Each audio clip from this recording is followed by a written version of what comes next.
Hello once again, my friends, and welcome. Welcome, one and all. Habits here, and a howdy do to everyone that's dropping by. Hope you're all doing great. I am, as usual, very full of excitement and enthusiasm. We got hockey tonight. Well, we've pretty much had hockey every constant now and then for what feels like 2 months, but it hasn't been quite that long. Still, very, very, very, very, very good time. And sadly, for anybody who caught the streams going the other day or yesterday, saw the VOD posted later, any of that good kind of stuff, you know that I totally missed the Rangers Tampa Bay game yesterday because I streamed for like 7.5 hours almost, and I didn't I didn't realize it was a day game, not a night game. So I was like, all right, it's 6 o'clock here, and I'm gonna wrap up. So let's go. And that didn't hold up at all. It was kind of trash. So I don't know. We will see what happens out of that. But let's go ahead and get this open up. Sorry, I'm trying to check the deal. All right, our timing looks good on um, the video replay. I just got that up on the TV. We got the game going here. Apologies in advance. We may have a little bit of rough sledding here in the first little bit of the stream. I've seen garbage trucks prowling around the area, and I do have a dryer running. Hopefully the dryer itself doesn't make too much background noise, but roughly an hour in, it's going to beep with the most loud, annoying beeper ever. So when that first sounds, I'm going to mute, very short notice, run over and kill it so that it doesn't get the second and third longer and more annoying beeps going. All right, I think we've got the caveats out of the way. Let's get going here. Get the world up and get back to where we're going. So I did a couple things here in recent time. The first kind of funny thing, this no big deal, right? But here I finished up my stream yesterday. I was all happy and excited and ready to get the VOD out to you guys. And I edited the title, I exported it over to YouTube, and was hanging out. And we're going to give it just a moment here while we talk to load up the world, maybe not be quite as laggy. So I had it all up, and then kind of just before I was going to bed, I looked on my TV, and it was like, video's been uploaded and has no, I think it had like one view maybe or something, maybe two. I don't know. They don't get a lot early. Overnight, usually you guys are good for a couple, few, whatever. But and I appreciate everyone I get. But there I was looking, and I was like, wait a minute, that video says 28 minutes. Like, did it get cut off? What happened? And so I had to go back into all the content stuff, and I realized that at some point in the content manager, as I was updating it to export, the content thing must have scrolled, and I got one of the fragments from the Saturday stream, I guess. So it I don't know how long it took overnight to upload or export 7 hours worth of Minecraft, but we got a bunch done, and there are two things that I still have to figure this out because it is driving me bonkers. I have no glowberries here, but I got one here. So I watched again a video yesterday, and this is exactly what The content creator did, and it says use, so he did exactly that, and then did something here which made this what? Just clip. And that's what I don't maybe if I go like that? I don't I don't know. See, that doesn't do it.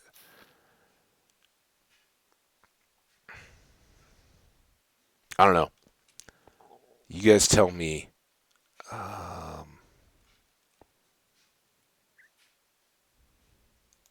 Maybe it's that.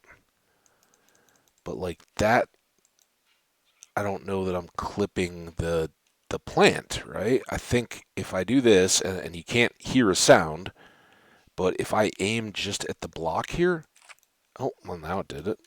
I don't know. And what's is use can't be that, right? Because if we do,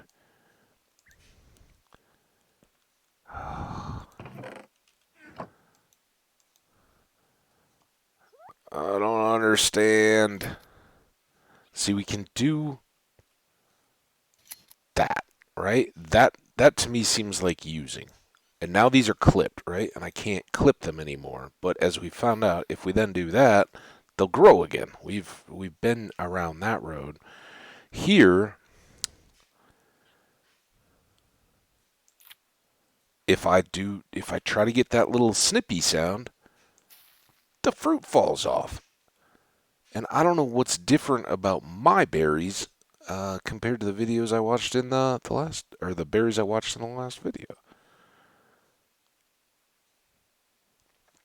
And considering the wiki says use the shears, so I'm assuming that means right click, right? We are using, not swiping or shearing. We're using. But I can't get past that. I don't know. I don't know what I'm doing that is so wrong. And I'd be fine if we clipped them and waited for them to go. I mean, I guess we can try that too, but the shears aren't moving then, right? That's just invalid. There's nothing for them to do. Here I was. I thought, okay, now we've got it, right? I looked again. I must have just been doing something dumb. Nope. No idea what's going on there. But again, for anybody who missed it, this is why, in addition to what we'd like to be our kind of lighting centerpiece down through this whole area, we would now like those lights to stay as they are right now and get us a good look. But as you can see, not happening. Oh, and I didn't bring the stupid shears. If we... Oh, man, go figure. I turn on the mic and all of a sudden the allergies. Oh, I can feel the drainage. We've tried clipping these off before, and that hasn't stopped the next one from growing either. So I don't know. Wish I did. If you know, please help. How am I derping this so bad?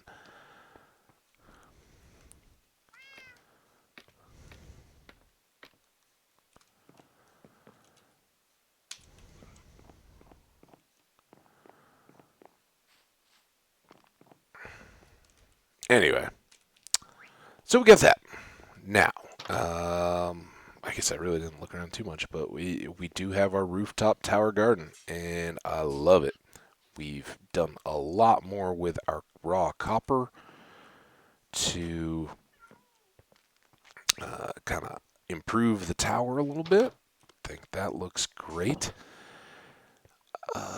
But today, I think we are going to continue on and push forward with the project near and dear to all our hearts, at least mine, and that's the one that matters here. So that is the Villager Trading Hall. At least getting things laid out a little bit and ready to earn us some awesome deals.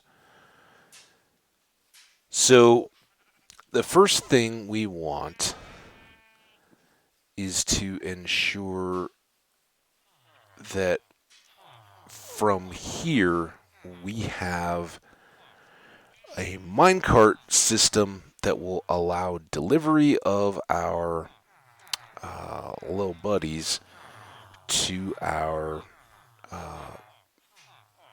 shopping district, if you will, right? And I think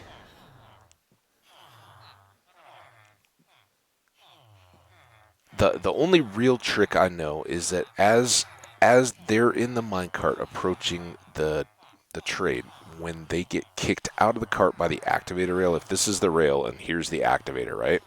When they kick out automatically, they will always click to the right.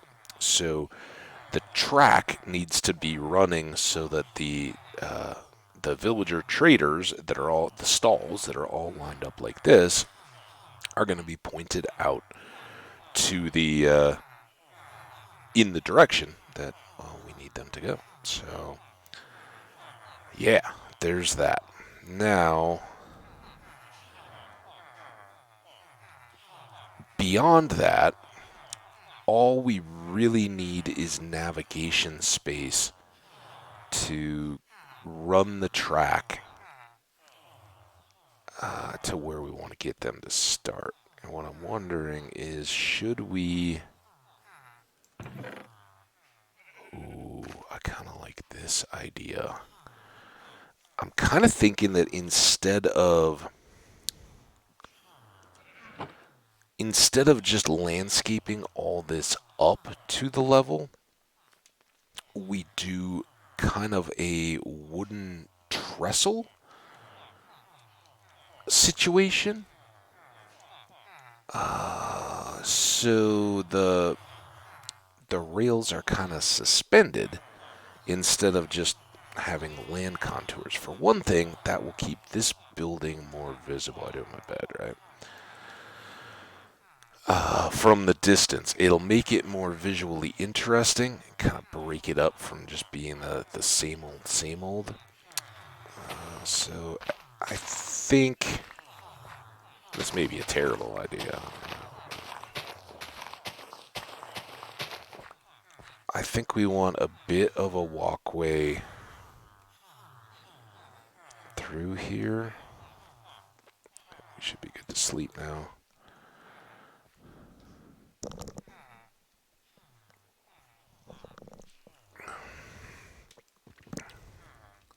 Come on. don't you do it to me, bed. So what I don't know, we don't seem to have any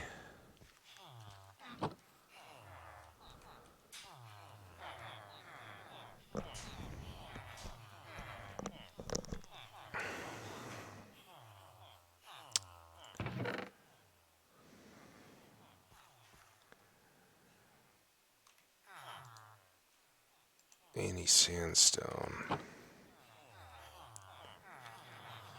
What if I did this? And I'll start here just to make sure there's no trouble. Oh, here come the garbage guys. Man, they take a long time to get through all this area. It was like half an hour ago. I saw them.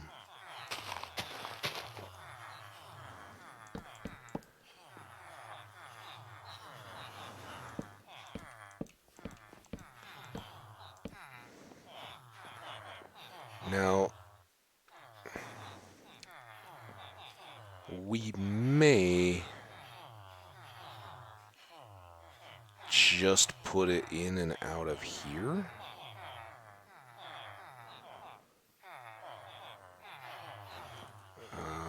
Let's get... Do we have a slab? We could do a trapdoor. Oh, here's a slab. This will actually go better with a building. Ooh, is this getting stormy now? Maybe we can have better luck with a...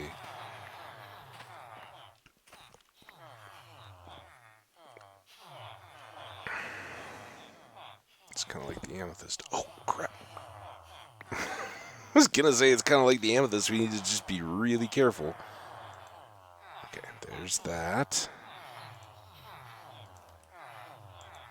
That. And that. Alright, they can't get in and out, but if we then set up to run the minecart into here, we can push it in, and they will be set back up. Let's go away from buildings and construction. I'm not going to hide from this storm battle. Although some sheep may be inadvertently harmed in the course of the making of this storm video. But I'd really like to get another shot at a skeleton horse. Oh, oh. And we haven't done any horse taming yet. We've got some saddles.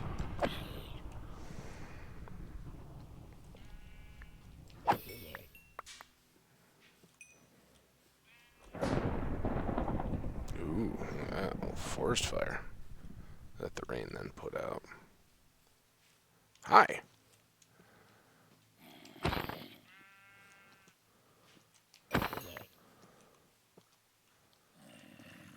Sheep, dude. Stay away from me, please. You're bad as the wolf and the cat. I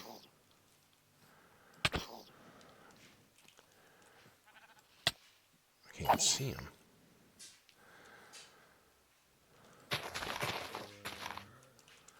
Alright, now that we don't have sheep, it's a little easier.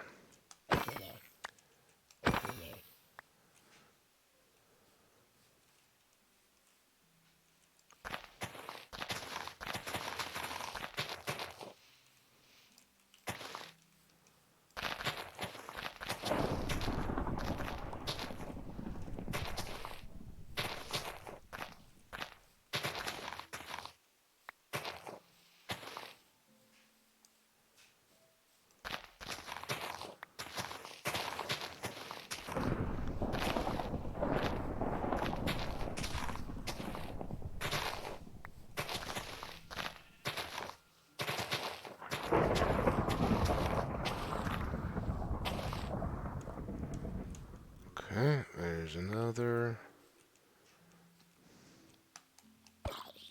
Got too greedy.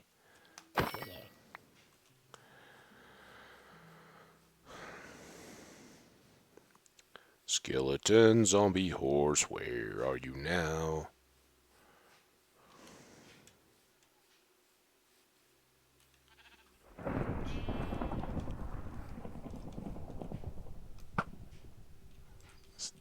Dang animals. Like, I don't want to shoot you. You don't want to be shot. So why you gotta walk in front of all the arrows all the time? We got some gunpowder in there? Did I get it? I did. Angry Enderman. I can't do much about that, though. Picked a bad day to be allergic to the rain. Well, this was the last spot we had one. Didn't end up too great.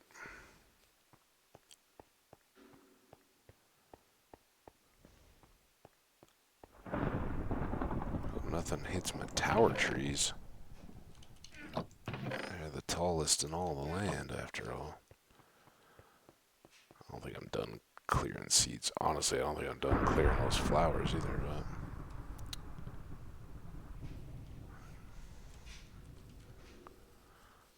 Getting a good rattle on the empty dumpster, that's always appreciated. Give it a good shake, you know?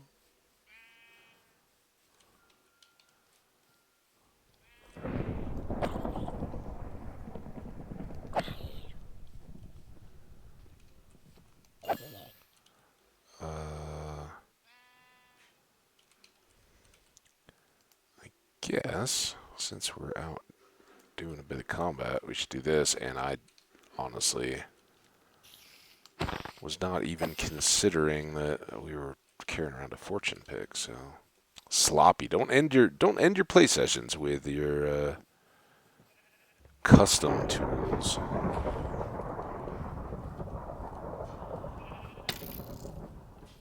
It didn't seem like that was his arrow. Knockback not ideal with the skellies. Kind of setting yourself up for some grief there. A creeper. Sheep.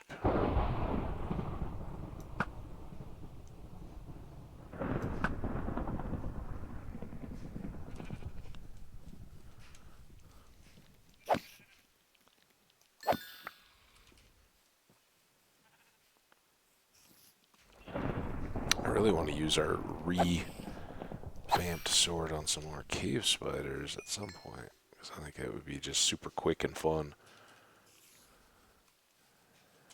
Oh, crap.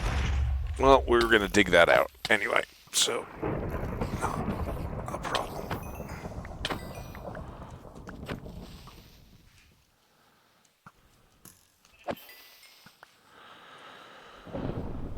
Whoa, that wasn't my crops, was it? Or my chickens? What the... Guys, what was that? You alright? Is there any, like, cooked little... cooked little animals in here? They look terrible. They're right on one of your heads. I don't know. Still looking for skelly horses. Ow. They're using stealth against us. Take that, stealthy little spider. That creeper just despawned.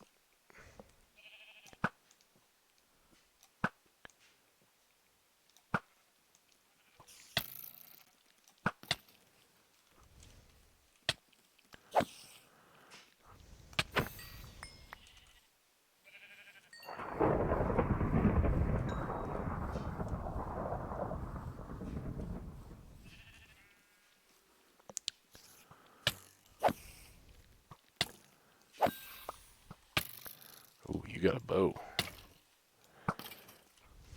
Huh, I have your bow now. How'd that feel?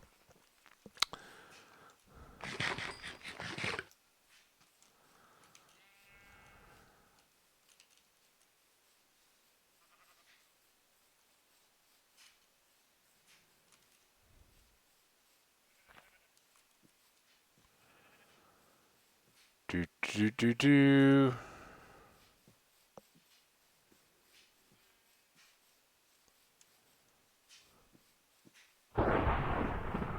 That's a great storm. Long lasting. Kind of went all day. Will it go all night too? Stay tuned to find out. It'd be greater if it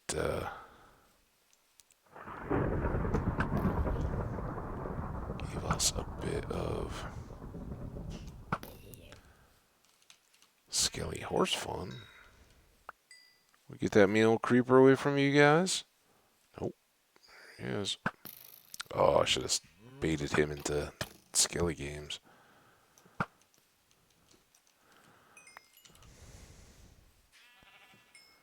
Boop. Boop, boop. Whoa. But no horse. Put that fire out, Rain. Come on. Oh, there's a good old flock of zombies. Alright, let's get down here where if creepers do pop, they're just doing us a favor. If sheep die, they're close to all the safe herd.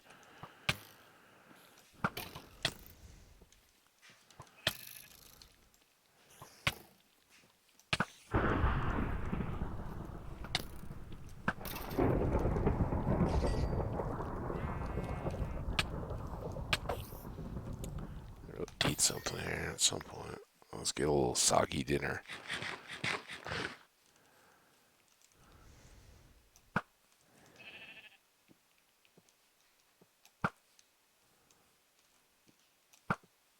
Oh, ugh.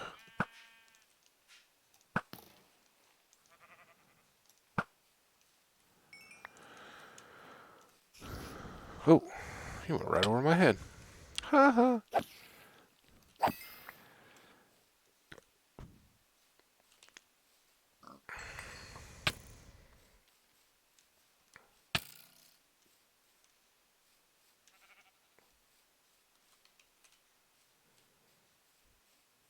Is there a storm past? Seems like it may have just settled down now to a good soaker of a rain.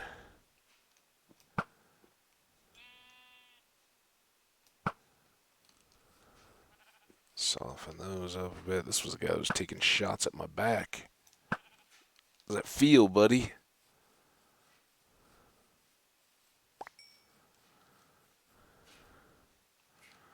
Alright, well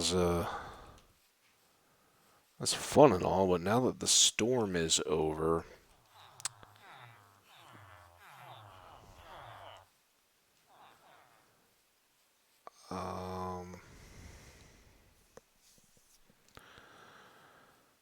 kind of wonder if this is the ooh, buddy,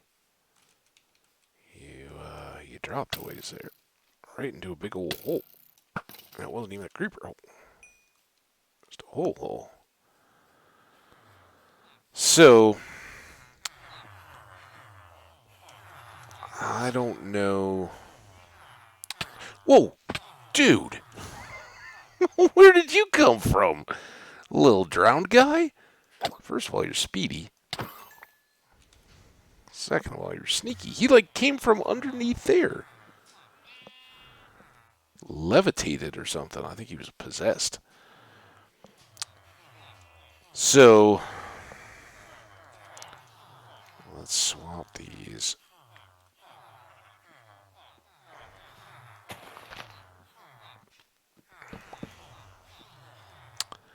Now, this is going to get problematic because we've always used that to come up here. I think I want to just clean all this up, though. At least those edge ones. And then this will be our track. This can maybe become our stairs.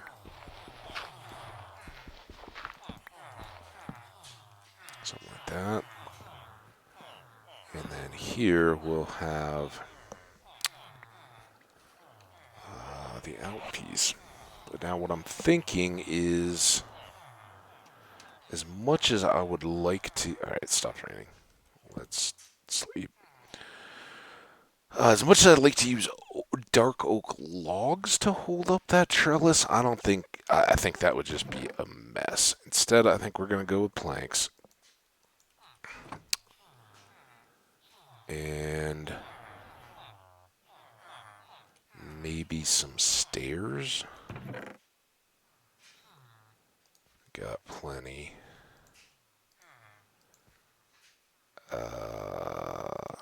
Get this out of the way. Alright, so here we wouldn't need much, but I think we can kind of establish the pattern, which could be there, there, there, and there. So, let's hold up on that. What if we did just full-on steps and went, that isn't what I want. This, this, this, like that. And then if we just peek, so where it's out and extended, we could have two of those. It seems a little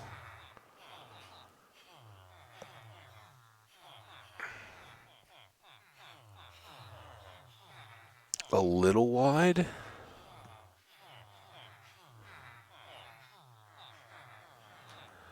And maybe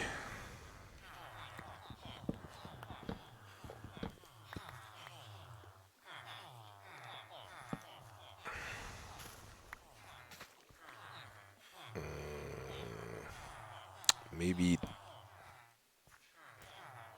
well, I mean, I guess that's going to be the height. I was like, well, maybe if it gets deeper, but that's going to be the height. First of all, I hope that's enough.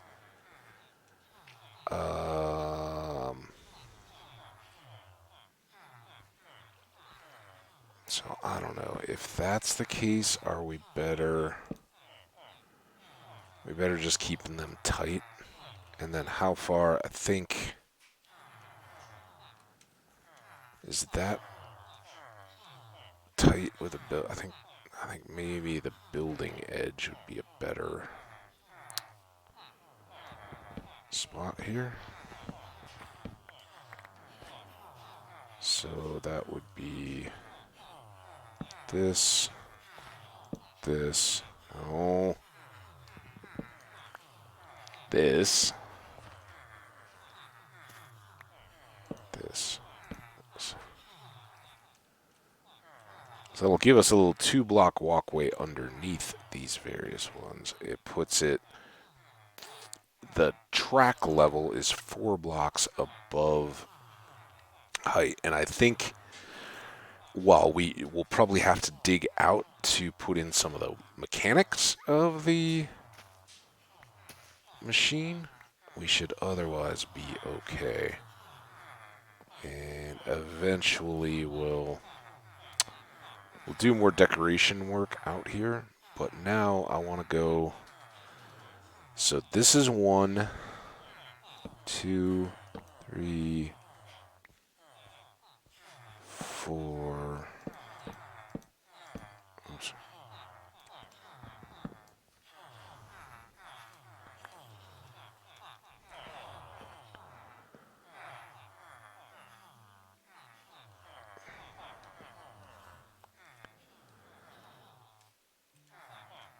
And the question is, do I want to kick it out even one more? And put the track down the middle? I don't want it to get too big and bulky.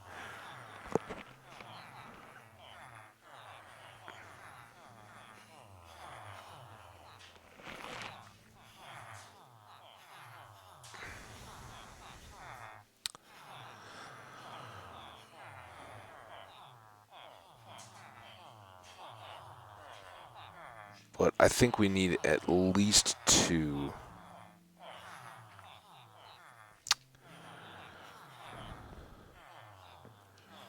to get it over and around. 3, 4, 5. And then maybe here. Because I think we're going to need.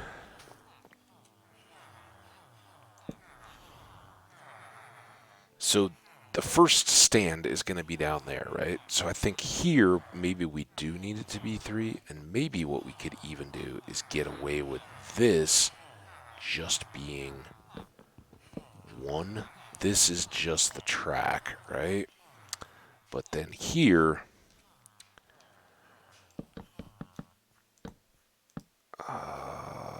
that's probably great plenty, if not too far.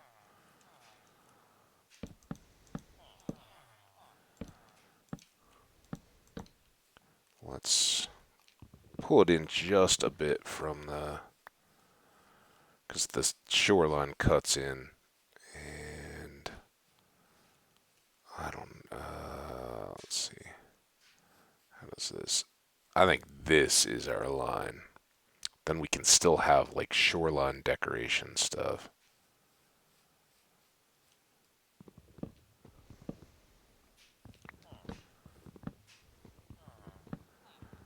But then here, let's go with a triple. And this is going to come back quite a ways.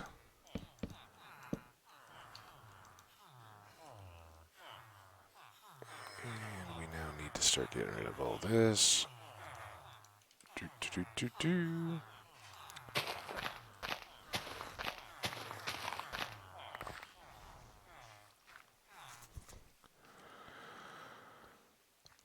Here, I'm gonna have your dirt back, have that back. We want this and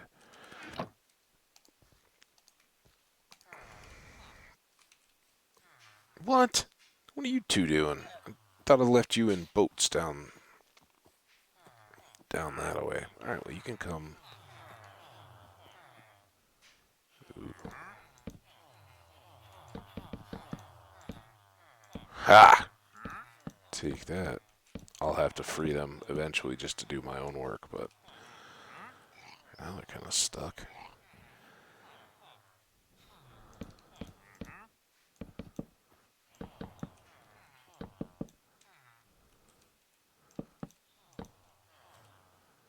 And again, this really can come all the way.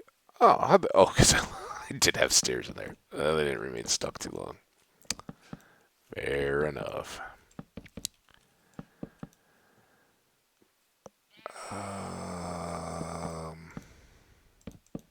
Come out to here.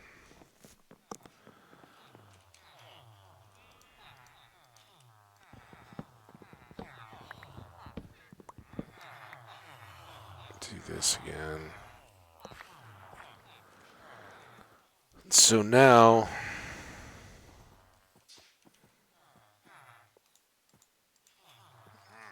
we can dig all this out.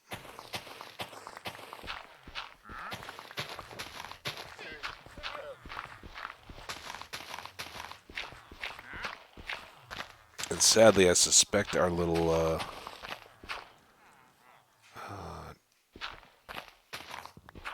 two-sided trellis design. Is it trellis or trestle? I think it's trestle, right? I think I'm going to say that.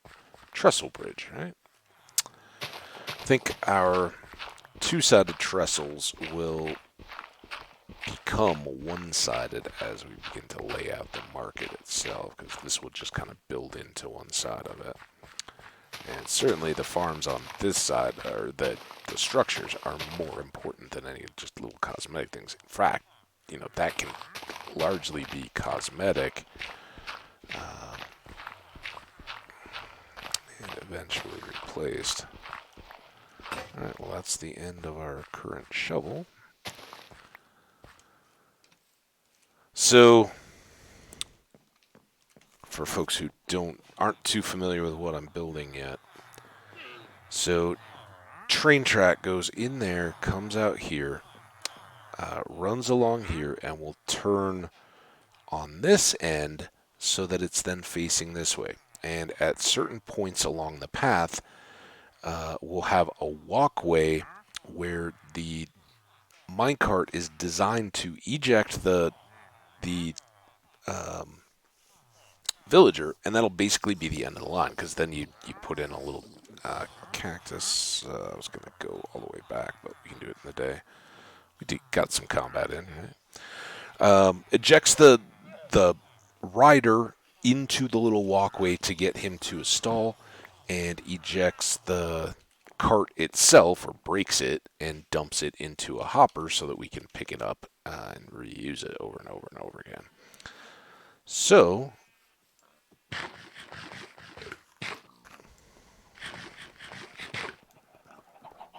that sense, we are very good to go. Now we can unload a bunch of our extra stuff. And I mean, I would love to be as far as uh, having this kind of laid out a little bit, or knowing we're short on this piece, whatever it is, and have to go get stuff. But these take some work. All right, down here, we know we're gonna have this kind of stuff. This can go in here. Power 3, string, eyes. The rest of the eyes went upstairs. We don't need dirt. We'll take the XP, whatever it is, out of there. This we can dump on the floor along with this. Let's go away. And here, let's go 5.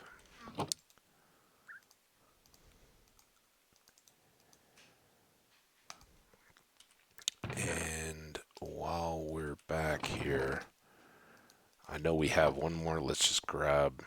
Wait, what? Oh, well, I was thinking for chests. I think we have so much dark. Be alright for now. And then we're going to have to figure out a building scheme. So we may very well be going over to the sandstone quarry, because I would love for it to tie into that kind of a look, but maybe with some like colorful roofing stuff that kind of looks like banners, or canopies, I guess, flapping in the breeze. Maybe not so much flapping. I'm not that good, but at least colorful wool or something that that kind of gives them a tent effect, and sets various stalls apart from the others. I don't know. We'll see how it all takes shape, but in order for it to take shape, we gotta finish the excavations.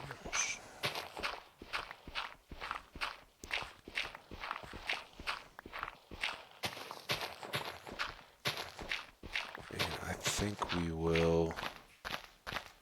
How far are we? Yeah, we'll just go up to this path, because that was the marker that I wanted to set, where farming and farm stuff would not go beyond that line, so that we could have all of this for market space. So, by design from kind of the very beginning.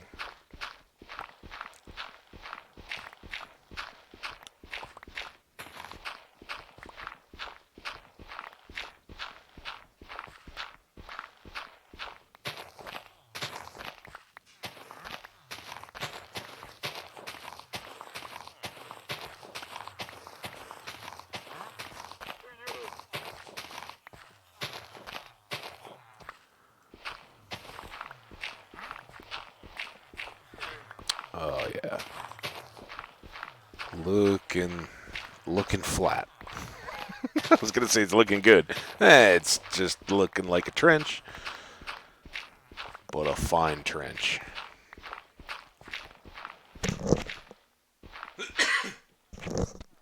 Oh.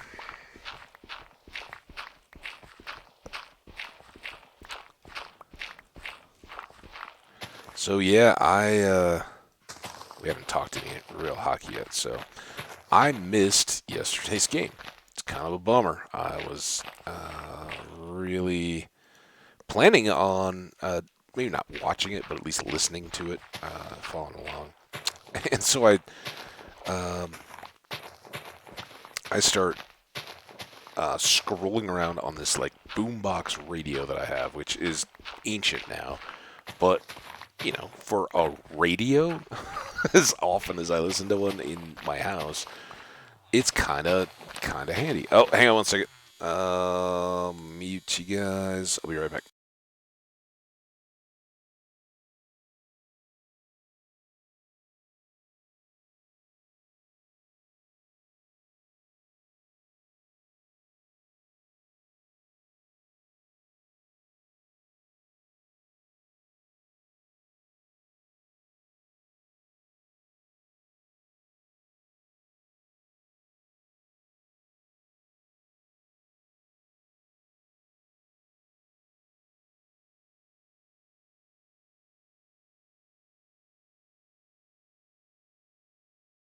All right, and loud, buzzy dryer timer is done. And coffee is so good, since we were interrupted anyway. All right, back to game we go.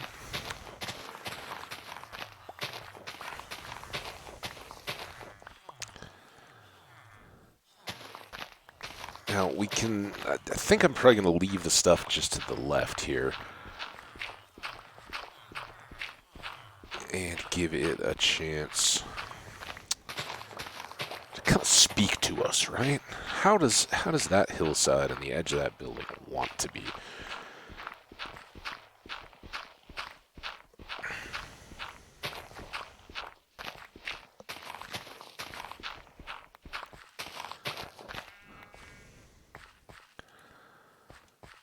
But what we know is that this wants to be trellised. And now, do I have... I don't have slabs yet, so let's switch out dirt. Kind of feel... like we would be foolish not to just make a dirt box. You guys think about that. So we don't have to juggle all this stuff quite as much. Alright, dirt in the dirt box. And seeds are basically dirt. Keep the dandelions, because again, bees, dyeing wool, all that good stuff. Alright, now have a couple slabs. I think we'll need a few more of those. Let's do this.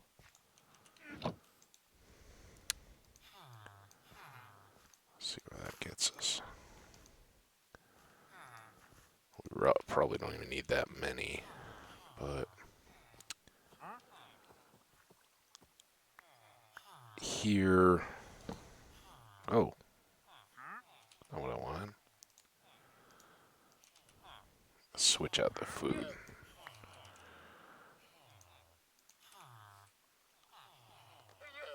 So if we go there, there, there, there, there.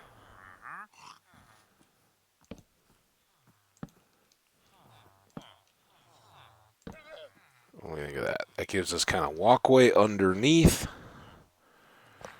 and support for our bridge. And I don't have a real good way of getting up there, which I guess is alright. I'm wondering if I should do something on this end. I think at the moment, at least, we're gonna keep it simple. Keep it simple, stupid. 2, 3, 4, 5. Boom. 1, 2, 3, 4, 5. Boom. 2, 3, 4, 5. Boom. Uh-oh.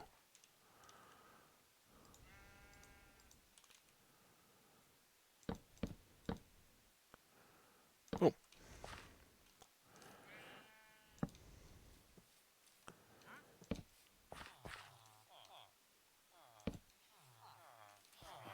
Oh, llama. Getting up in my grill. Okay.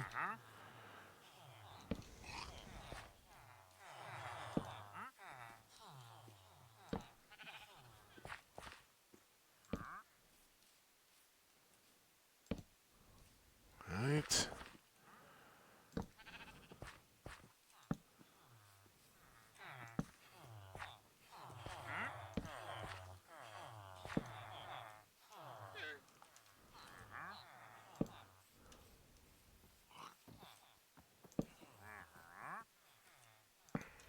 Whoa.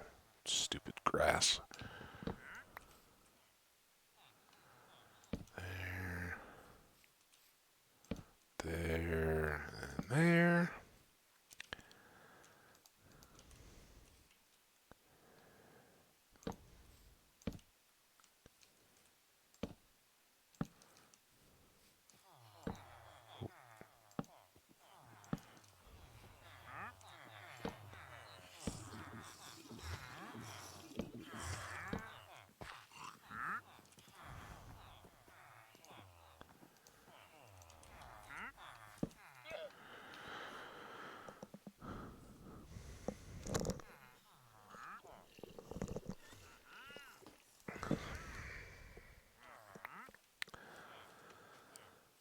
And we still have this other set to do. I thought I was done. There. There. There. There. And there. Alright, we kind of got a tunnel of love slash railroad infrastructure thing going on. What?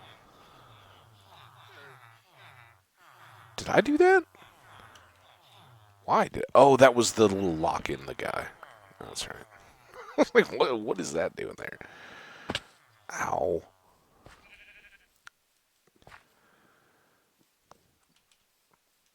Okay, so up here, we're going to have train coming out, looping around this end, and then pushing down with this kind of being our, I mean, I guess it doesn't matter too much. We could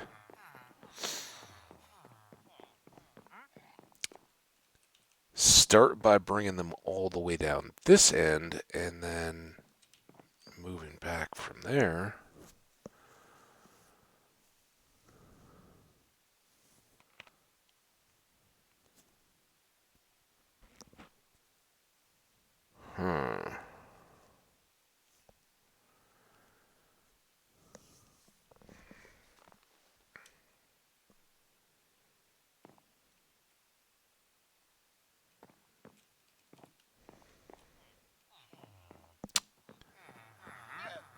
All right, now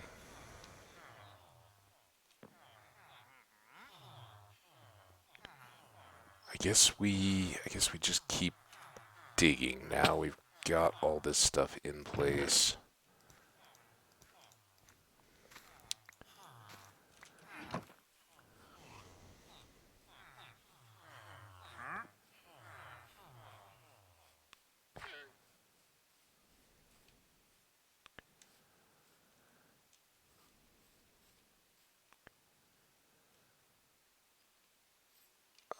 Just to make sure, and we're going to build up around the outside of stuff. Let's, oh, whatever. Let's,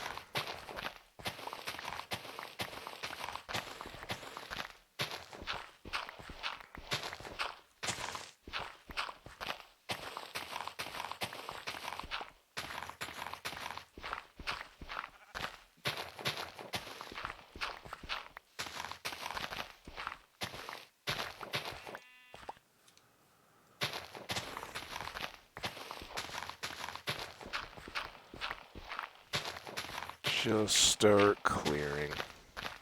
I was going to make it a lot more flat and uninteresting than I care for, but when you're building things like a shopping mall or market or whatever you want to call it, you have to do that a little bit.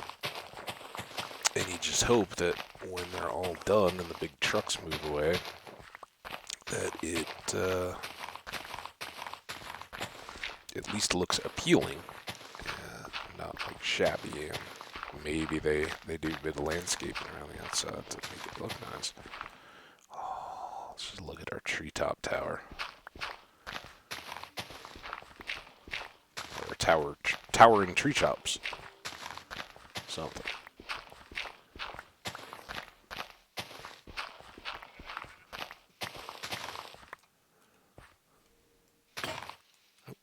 Shovel now, I wasn't even looking at it. Kind of get pretty dismissive when it comes to iron stuff at this point. So anyway, we weren't talking hockey, and I missed the game. I did go back and listen to a few reviews, and I've said all along, Shesterkin scares me. He is so good, and it was ridiculous. I think he faced something like 51 shots, and in hockey, in order to be a shot on goal, it either has to be blocked by the goalie or go in the net for a goal. So if you clang it off the post, even though it's just a hair from going into the net, that doesn't matter. That is technically not a shot on goal. It had to have been going into the goal, with the exception of the goalie having saved it. Now that that can get a little bit wiggle room, right? If the goalie's out ahead of the shot and prevents it from ever even reaching the post, who's to say? But generally speaking, if a goalie makes a save that's not just going out of the net to catch a deep driven puck and play it off to one of his teammates, that's a shot on goal. It's a save. So I think he was 48 for 51. I'm just going off memory here, what I saw, having not watched the game, but 48 out of 51 on shots. And then his teammates and these are the Rangers, for people who don't know. Shesterkin is their goalie, and really great year this year. His teammates blocked 18 more shots, if I remember the numbers right. So between he and his goalie, and maybe I'm off there. I was thinking it was 68 total shots that, between teammates diving in front of shots out ahead of the goalie, and then everything that the goalie saved, 68 of them kept out of the net, or I guess 65, right? 3 were goals. So Tampa Bay had to work their absolute tails off to figure out the Rangers and Shesterkin. And can they? As an Avs fan, I certainly hope they can keep that up. I'd love to see that series go 7, but I think most people would, as I'm sure most people would around the country and the world, would prefer to see Edmonton get this next game and extend the series to the Avs, right? Just unless you're a fan of one of the teams playing and you just want it over as quickly as possible, you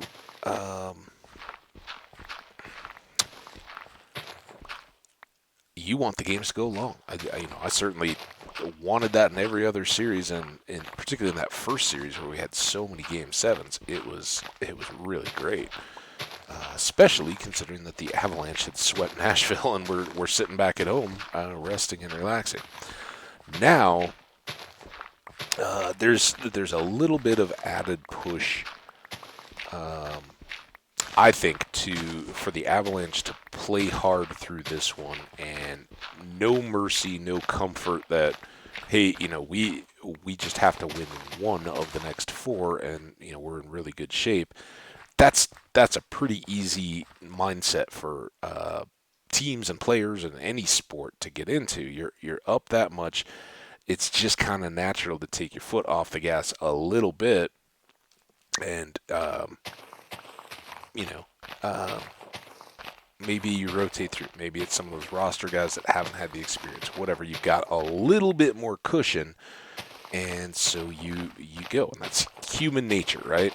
Hey, we're going to keep doing what we've doing. You say that, and then it's just not the same on the intensity level. Well, in tonight's game, I think Colorado has all the reason in the world to come with the most intensity they can muster, and that comes on the heels of yesterday's news that Kane received a 1-game suspension for his boarding call on Kadri. Now, I don't apologize for being a fan and looking at that, but this one is kind of odd back and forth, and it's where I really appreciate the content from the hockey guy over at YouTube, who, again, as far as I know, has no direct affiliation with the league or anything like that. He's just a guy, and he watches every hockey game. He spent one video talking about how, as a kid, he just created seasons. It's kind of like a writing project, like a writer, where he just let them flow, and had to schedule all the matchups, if he was adding in teams or players and all that kind of stuff. Crazy, cool, but wild that you could run through that. But anyway, it's that kind of level, and he throughout the season, he gives full notes and analysis on every regular season game, the playoffs, all that, and has taught me a ton about all the players that are going on and all that. And of course, that's a single point of view, but I think it is one that is fairly well informed, right? He's not just a Johnny Come Lately who doesn't know the history of players and involved in things like that. And early on after the Saturday night game, he'd kind of said, "Well, I was surprised they didn't drop that penalty to 2 minutes instead of 5." And I was kind of like, okay, well he saw it differently, but all right, why, there wasn't a whole lot of explanation in his just game review of that game, other than, watching it. I was surprised when they called it that he didn't drop it to a 2 minute penalty, and I was kind of left to wonder, like, well, it certainly had a definite impact. Kadri is likely out for the playoffs. If not, it's kind of stated that he's out for this series. He won't be able to return before then. But I think kind of open secret among hockey that if you're willing to say that much, then he's not coming back anytime soon. So there was definite and direct impact on the series by the hit, and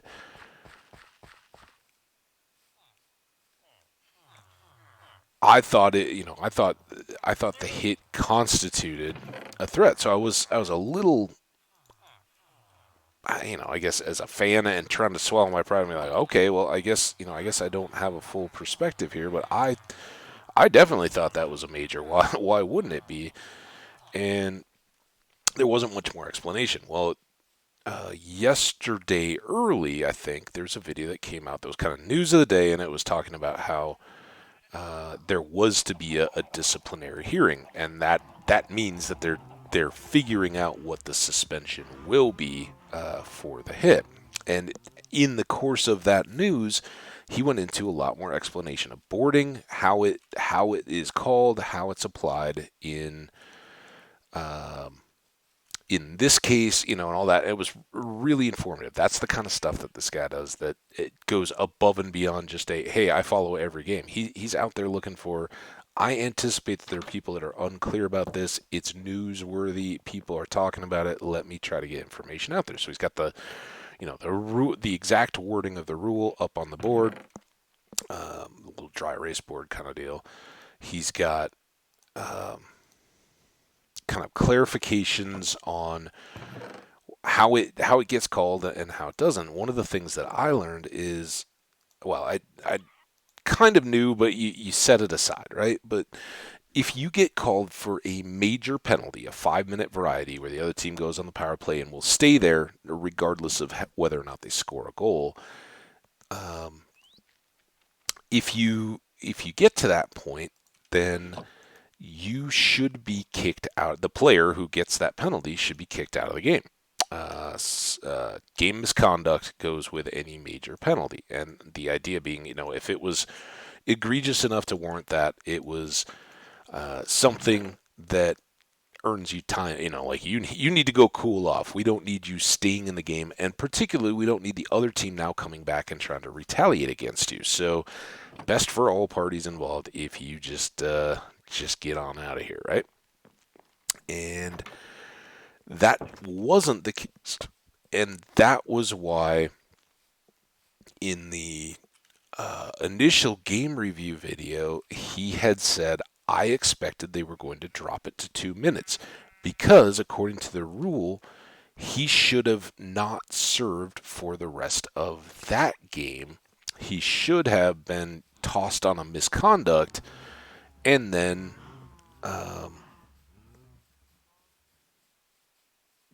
then taken for review on any further punishment, suspension, okay, whatever you want to call it. I don't know if for an adult hockey player you need to go get some punishment, but that's basically what it is. It's disciplinary stuff. So anyway, it's over and done with. He has a single game suspension, and that is to be served tonight, right? You don't get to put it off or suspend it for an additional hearing or anything. He had his hearing, so it's over, done with. He serves a suspension in tonight's game 4. So for the Avalanche, the fact that, as we talked about a little bit in yesterday's video, Kane and Kadri occupy similar roles, and Kadri has been a very important piece to the Colorado Avalanche. So not having him, you don't want to let this thing go an extra game, and even though that brings it back to home ice and everything, then you have a bigger mismatch in the fact that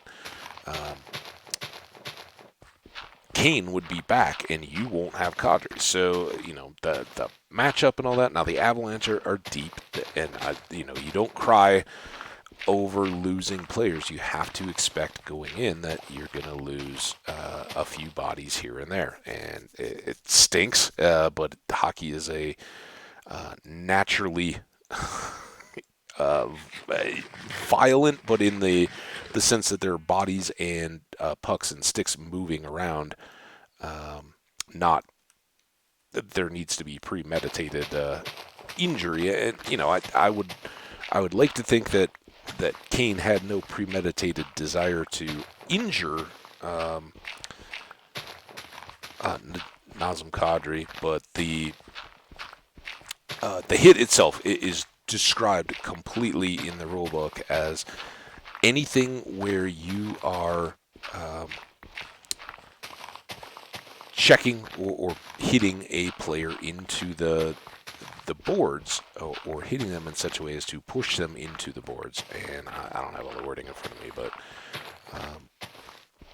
it is, it's very clearly stated. You don't have to intend to injure. It is so dangerous, and I talked about the kind of locked leg knee on knee hits that are dirty, where you can almost guarantee that one or the other of the skaters who collide are going to have a knee injury as a result of doing it. In boarding, sure, 9 times out of 10, the guy may just kind of crumple into the boards. Big hit, fans all go crazy or boo like mad, depending on who's the home team. But those are the ones where hockey can truly change into a life-changing, if not deadly, sport. And it mercifully has not happened in the pro level. I know it's happened at times in youth hockey, and that is a player has their head down looking to locate the puck at their skates. Somebody comes up from behind, puts a cross check into their lower back, or just otherwise puts a shoulder in between their shoulder blades and drives them basically downwards into the boards. And if you have your head down, that's why, heads up hockey. That's what people always say. And he made a clear point that the rule says nothing about whether or not the player looks up and sees the hit coming or not. Doesn't matter. The fact is that having your head down, in addition to, maybe not feeling or sensing that hit is coming, when you have your head down, then your neck becomes exposed, and if it's already pointed down, and then the shoulder areas and the neck get driven into the boards like that, that can cause paralysis and or fatalities. Right? That's bad stuff, and nobody, even in the most hateful of rivalries, back in the 90s, 2000s, Colorado Red Wings, the teams just absolutely hated each other, but nobody in those teams wanted to be at the wrong end of that. And I think If you talk to Bertuzzi, years after the Steve Moore hit, I would hope that there's, a lot of, I wish that never happened. Now, as a player, you kind of have to say that you don't take responsibility, and there were both, I believe, both criminal and civil trials in Canada coming out of the Steve Moore one. But off the record, all that kind of stuff, I think those people would say that at least in part some innocence in hockey or whatever died for them when that kind of stuff happened. So I'm glad they took some action. My only real beef, and I try not to be the person that gets all the sour grapes and the person that becomes just unrealistic Homer fan and goes, oh, that you gotta totally make that guy never play again, and he needs to this and that. There's rules, there's guidelines. As long as they're being followed, I understand it. One of the things that people were going to likely be questioning about is his history, because at Lake Cadre, Kane also has had a now pretty good string of various suspensions over the years. And again, very good content creator, very good explanation on that. In disciplinary hearings, I guess the player's history is taken into account when it is a same offense and within the past 18 months. And neither of those applied for Kane. He did have a fairly substantial suspension this year, but it was for faking a vaccine card, which has no bearing on this whatsoever. And he'd had another suspension in 2020, but I think that I'm guessing. I think it was slashing though. It was not related to boarding or cross checks or anything like that. So no correlation there, and it was outside the window. So they did not treat him as a repeat offender. Were he have been, that would have made for a much more substantial suspension. So okay, that kind of limits it. He gets treated just like anybody else that's never been before the disciplinary hearing before, and I think that's good. Being a fan of Kadri's and knowing some of what he's gone through, you want people to have a chance for redemption and the idea that you can clean up your act. If you did something as a young player, got lost your head a little bit, did something you later certainly regret, but are trying to eliminate from your own game,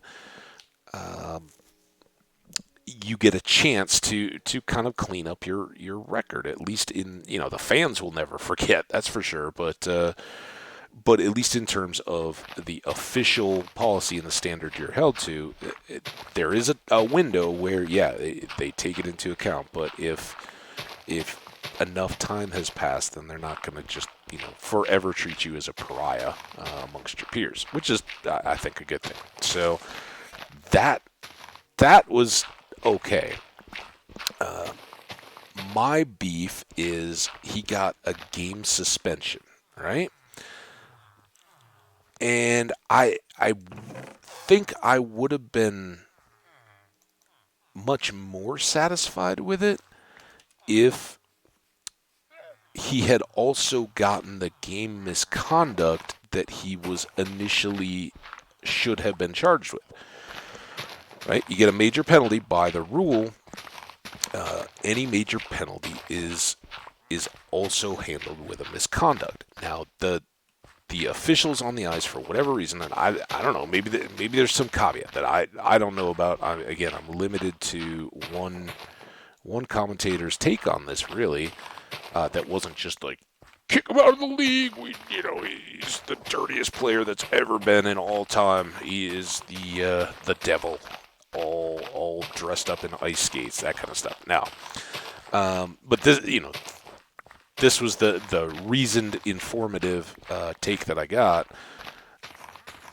If he was supposed to, by rule, have been tossed from the game that he received the major penalty in, and then was further expected to be brought before a disciplinary hearing, and they gave him a game suspension, that really should have meant that since he did it at the start of the game, 2 minutes in, and served no more than his time in the box, why was that? Was he not given an extra game or a 2-game, one to make up for the what ended up being basically 50 minutes of game time that he was allowed to play after the infraction, that by rule he should not have been allowed to be on the ice? That's the piece that I don't get. And if that was the case, then with a 1-game suspension, you're saying, okay, well, we gave you, we would have given you no suspension for this other than the misconduct you should have received initially. And also, I know from, I assume it was the same source, but different video, I think, that maybe it was the same one, that the league, a former league disciplinary guy has come out and said after he was done, because while they're in there, they don't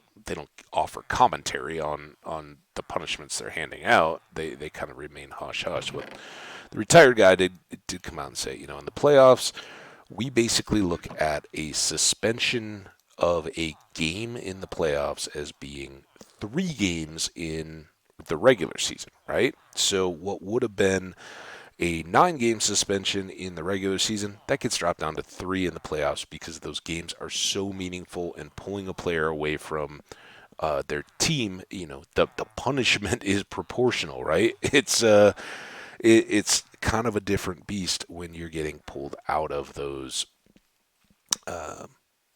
bigger contests, and career defining and franchise, life type games. So, I understand where if they're coming out of it and going, okay, that warranted the equivalent of a 3 regular game suspension. I still think I'm pretty okay with that. The beef that I still have is he didn't get a misconduct. So, are you saying that wasn't warranted at all? And there I started to think, well, what's the, Kadri doesn't get to come back. He's likely got something bad, broken, not connected, or needing surgery or whatever to come back. And you basically let Kane have a free game when he was called for the penalty, because he got to come back and play in the rest of it, when my understanding is by rule he should have been given a misconduct, and then faced this same hearing. And at that point,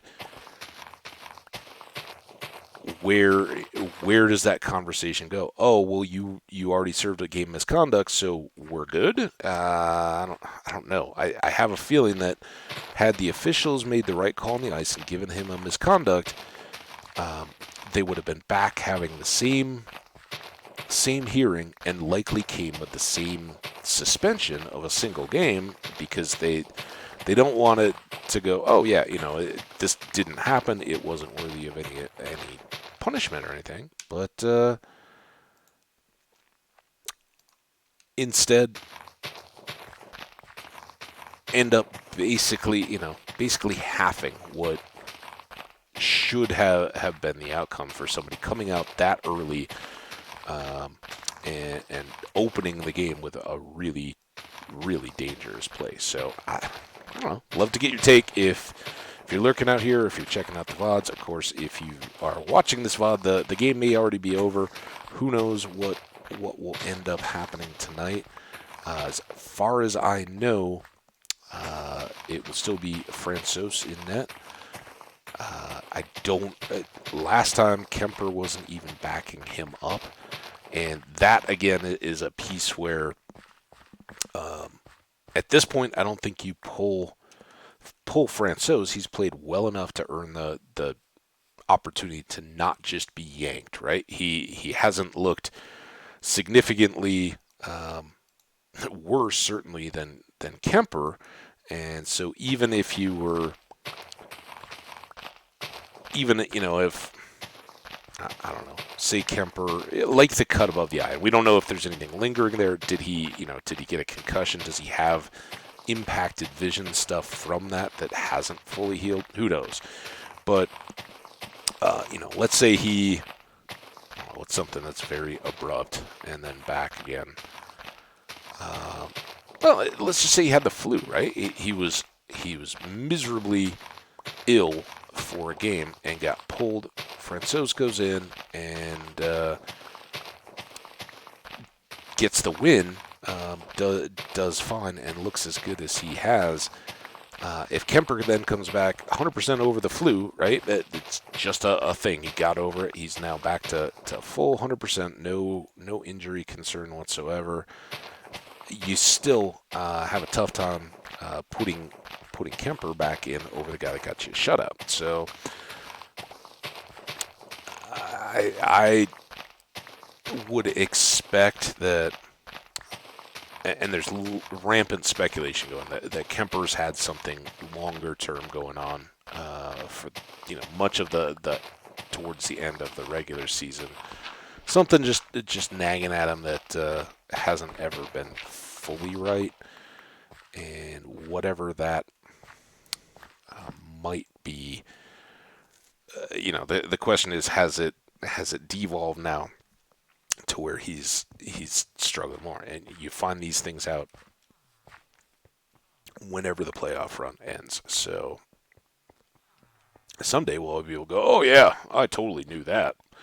That was exactly what I expected. I have no idea what's going on with Kemper, and whether the stick that he took in the St. Louis Blues series is a cause of something that's lingered more in the playoffs, or whether there was, they're just talking about those to cover for the fact that he's got some kind of a lower body injury, something that's affecting his movement a little bit in the net, and keeping him from kind of moving post to post as fluidly as he has been. So we'll keep an eye on it and see. Hopefully, hopefully they don't need to call him into action at short notice. But man, I hope we've paid the injury dues to the hockey gods, and are now good to go.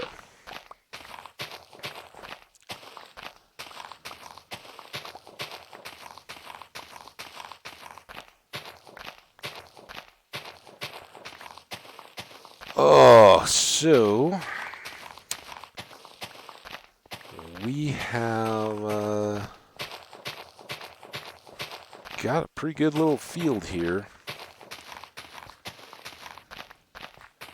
And I think, I don't know, should we finish clearing this, go make a few more shovels?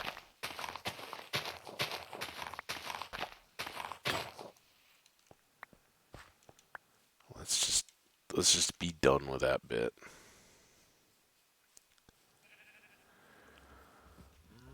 And I know it's a little tedious, but hey, it's hockey day. we may go on such grand adventures as gathering sandstone today.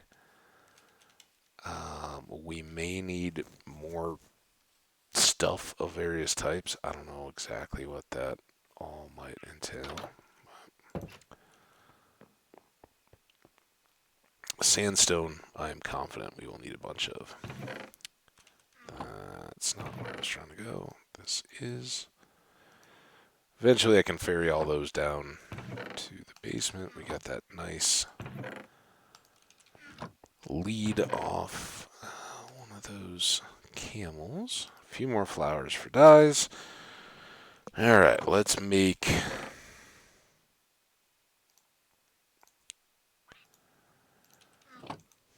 sticks and shovels.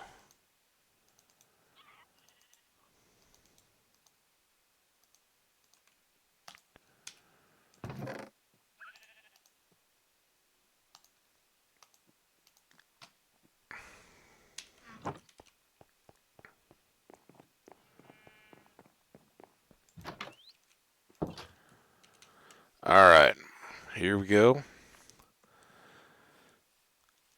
So, what are your predictions for tonight's game?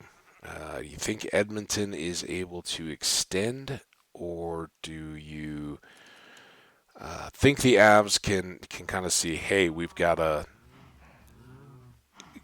one game opportunity here when a very key contributor is down or out for the Oilers, and we're gonna just make sure that this gets wrapped up before that he gets to come back. The other piece there, and you talk about your team and all that, but the other person who's continued to fight through clearly issues is Draisaitl for the Oilers, who clearly has some kind of an ankle or leg injury, and like a pro, like a star pro, he is he's taking his shifts out there. When you see him in action, he would appear to be close to full functionality, and it kind of makes you cringe at what he could be doing. But then as he rotates off the ice, he looks to be in near constant pain, and that's got to be tough. And it's easy to dismiss that kind of stuff as, oh well, he's probably just hamming it up, trying to show the officials all that kind of stuff, and I don't think so. It has looked like that's been consistent over a couple games. I know players may do that a little bit, especially if they feel that they were the victim of a penalty that went uncalled. Sometimes they will kind of limp their way on back to the bench, but then in the following play, when they're back to full speed again, that the posturing kind of ends, right? Like, oh yeah, I just went skating full speed down the ice. But sometimes that piece you can go with. It's when you're trying to just be relaxed and balance coast more or less on your skates that some of those things feel really really bad. And in the case, I've had loads of sprained ankles over my life. That's one of them where when you're pushing off or striding, yeah, it may be irritated, but it feels pretty stable because your muscles all the way through are engaged and they're holding everything tight. But then when you're exhausted at the end of a shift and you're just trying to coast back, not only does it hurt a little bit, but it suddenly feels very unstable because the muscles that have been providing the stability that your damaged tendons and all that have been unable to provide, when they become fatigued and are suddenly relaxed again and trying to recover, they're offering no additional support, and that's where you get that kind of just, it's like a queasy pit of your stomach feeling of, things are moving that shouldn't be moving and all that. And I don't want I don't want anybody to go through that. I've been through that. It's not fun. So, I hope this game gets back to kind of the same open flow.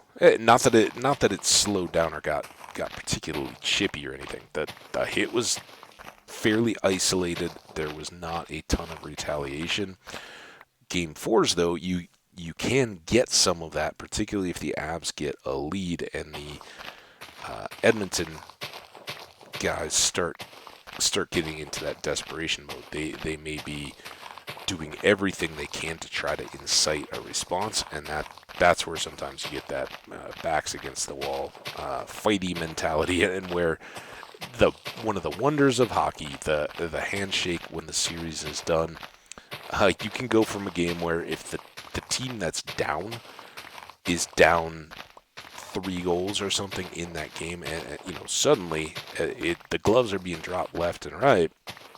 Um, Tempers are really there, and the one side is failing in their likely stated goal, or at least the one that they've begun to buy into as they go through the playoffs to get this far.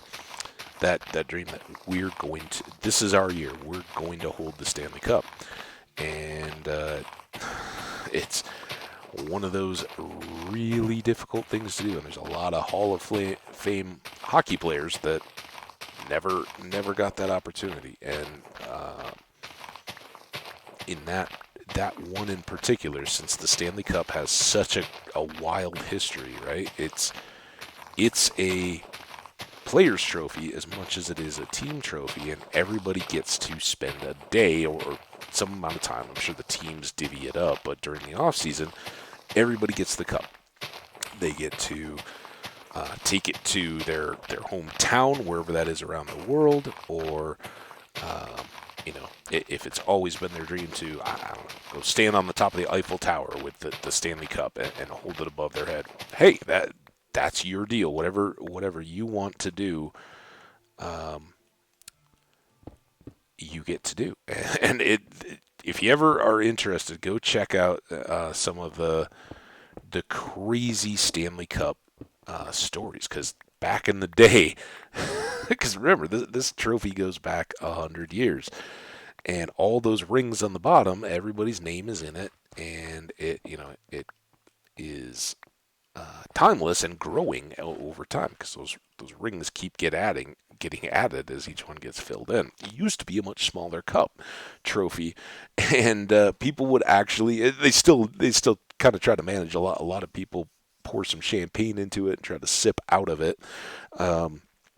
But back in the day, it was, hey, you won the league, so you're going to go out to drink, and the whole team is going to pass around the cup, right? And then I think there was one instance, I don't remember what city it was in, but they team had been out celebrating.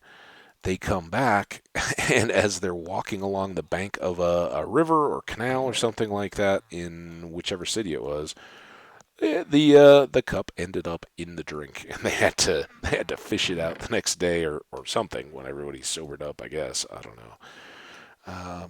So be careful with it, whoever gets it this year. But no, they have a whole delegation. In fact, they used to run commercials about it. Was it MasterCard or something?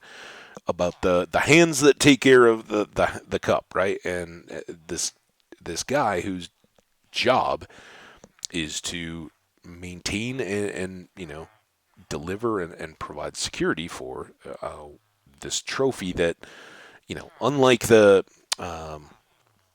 Lombardi and some of those where you win it, you celebrate with it.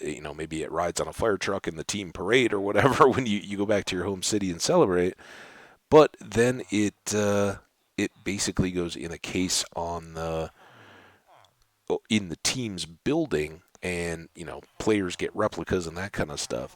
Stanley Cup has a life all its own, and it doesn't. It may be displayed in the stadium of the team that won it at the beginning, when they're getting their rings or whatever they're doing to celebrate amongst themselves that they want to get individual awards. It'll go when the banner is hoisted to the rafters for whichever team gets it. But then it continues to be moved around and marketed to help increase awareness of the game, and certainly having all those bits of info and personal stories of the players, the league welcomes, as they all find their own ways to want to celebrate. All right, we have cleared a big spot, right? Next up, I think we gotta go load up on sand and sandstone, because one thing you gotta have is, as you're building this up, you gotta be prepared with the stuff that you want to use to set up your look all the way through. I know we need. That's the other thing I should do. We should check the recipe for sticky pistons. We went and got slime balls, but I don't remember what all goes into them.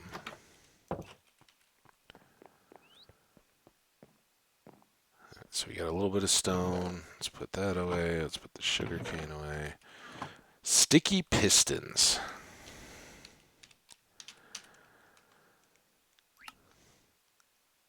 Piston.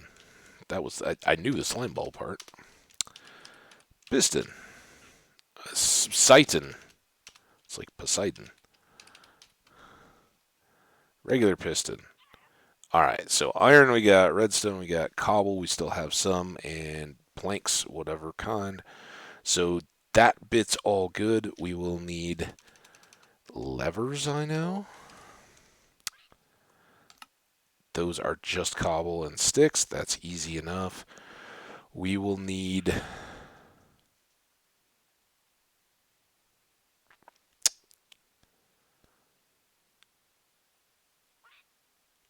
trapdoors, redstone, building blocks of a variety of types. For our first farm, we're going to be doing, um, or for our first row, I think we're going to be doing the farmers so that we can be producing more and more and more emeralds without having to take the trip over the village. Each time as we go, we will add more experience, right? While we're working on, or I'm building other rows of the one that we'll work on hammering out today here. Um, yeah, let's just go get a bunch of stuff. So in order to do that, I think we're going to leave these, stock up on these. Oh, I left all those shovels, didn't I? I was dumb. I need shovels. We don't need that axe, really. We do want the bed. We don't need the water, really. We don't need multiple torches.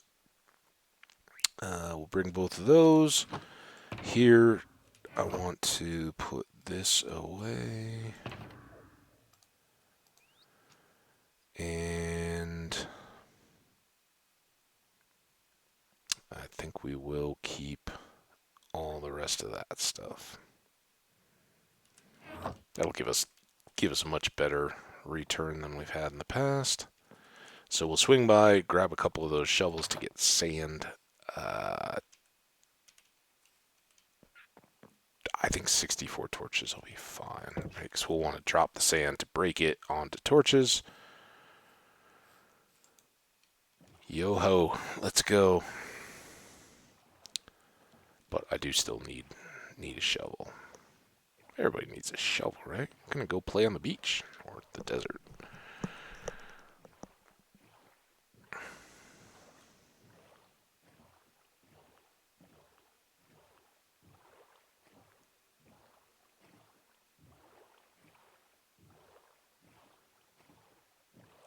Hey, green bird. Missed a sugar cane.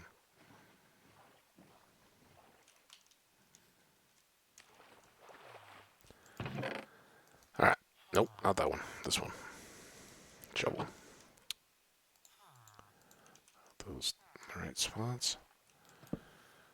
Oh, dude. Why, game? Why you gotta be clowning me? Just trying to go get some sandstone.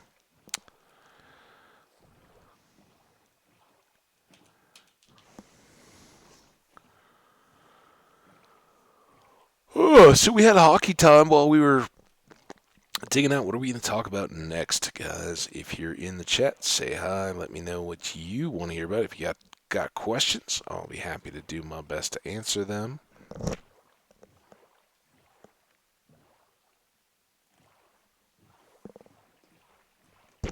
First question of my day was, how big a sip of coffee could I take right then?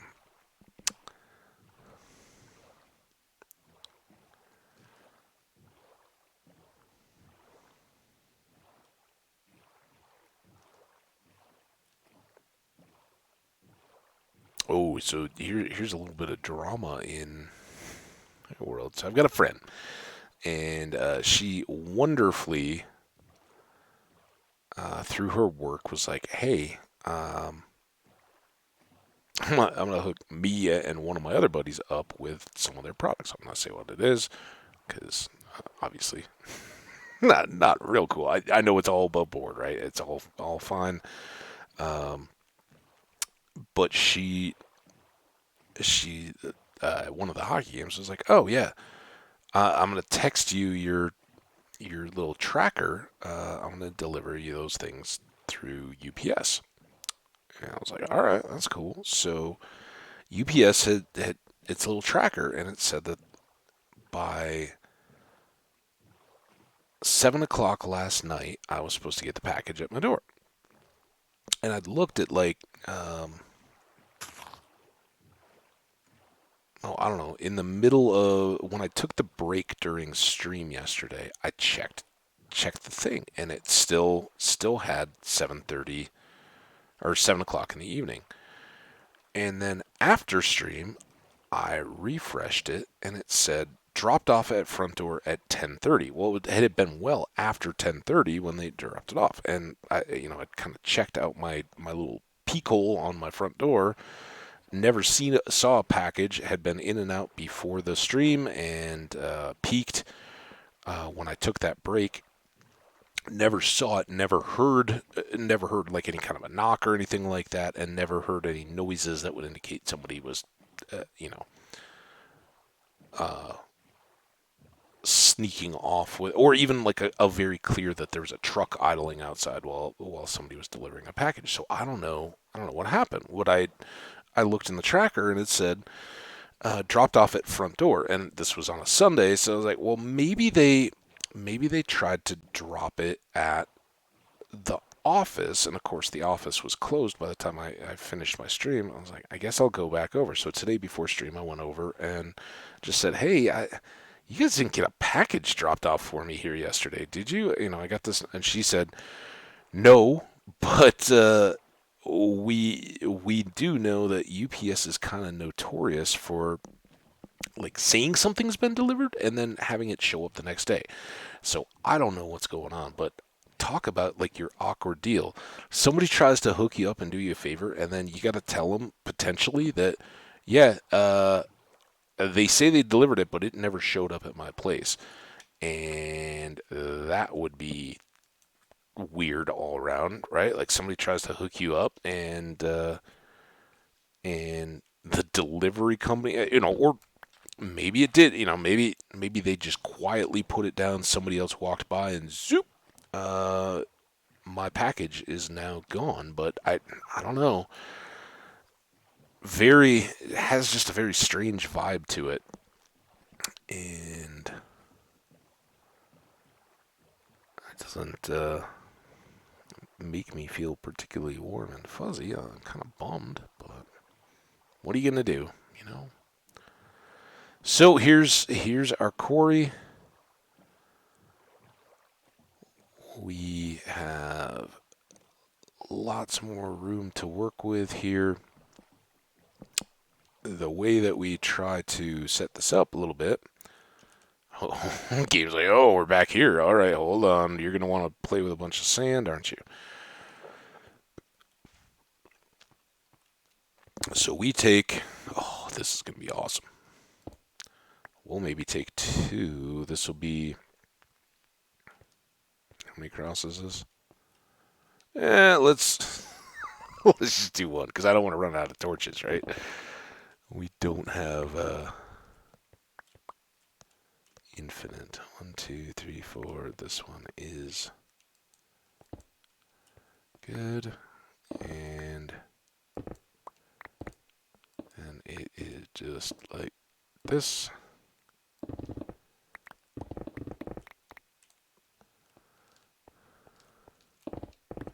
Oh, that's good. Good stuff. And boom. Now, we do this.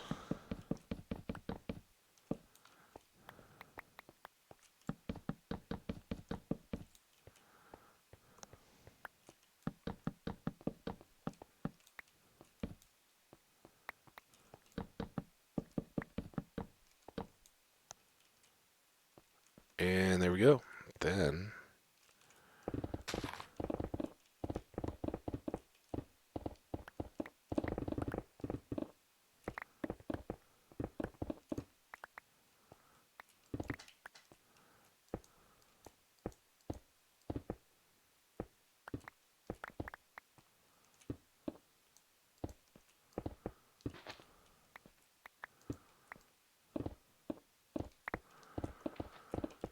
yeah, aside from having to go slow because I'm trying to be careful and don't have that many torches, that's a pretty good way to get a bunch of sand and sandstone.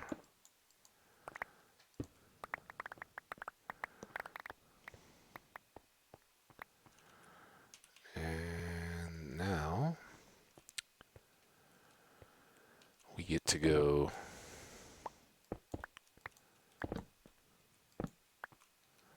to there.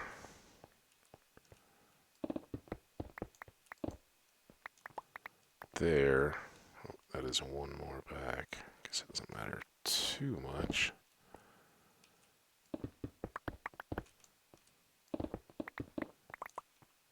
There.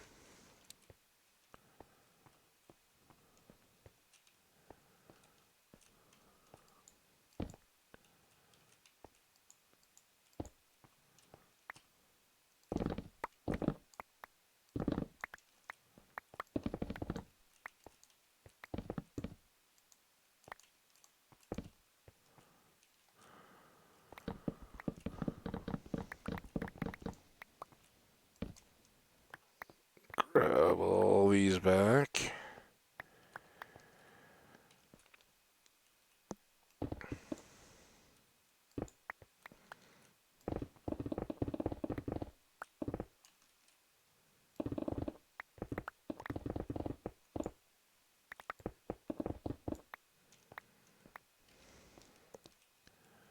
And if I can...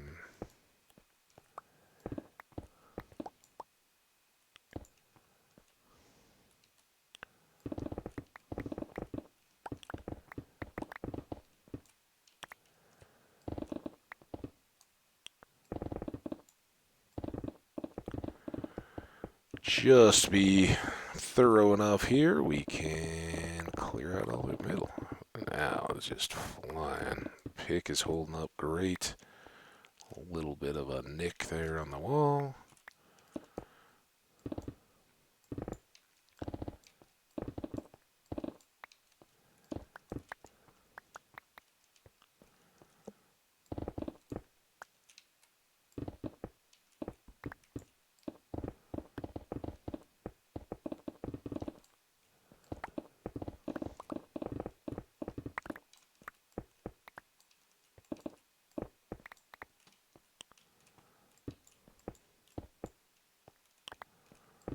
Just these back edges, I just as soon keep looking kind of straight and nice.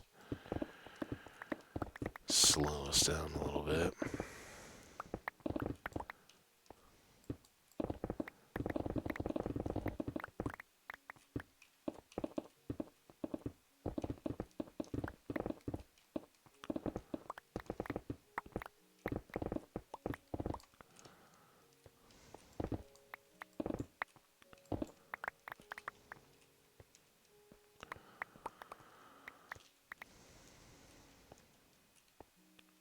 Up, up.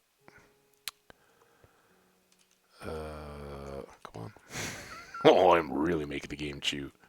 Wait, you did what to how many blocks?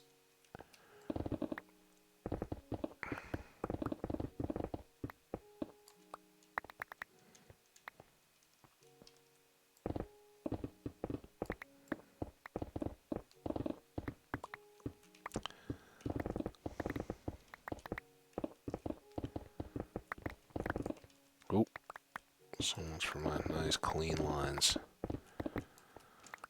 Trying. You gotta have goals, right?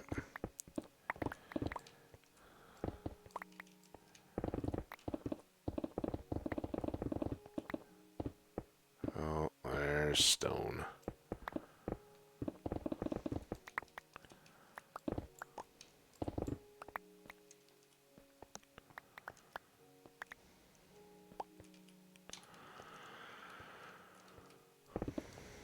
Sticks must have come from dead cacti or something up above that we broke down. But that is really good deep sandstone. My goodness. I picked the right line for a quarry, I guess.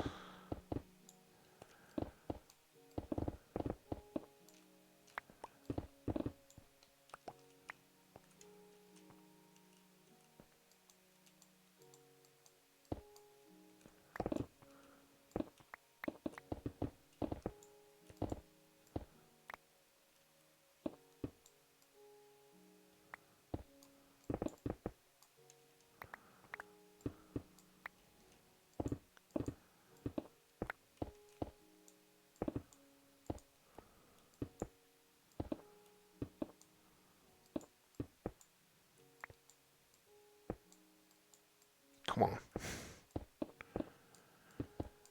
And boop.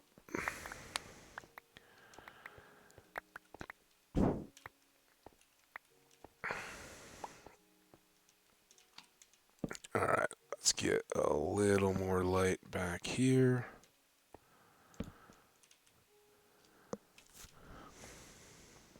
Let's go ahead. Oh, we can take that copper ore.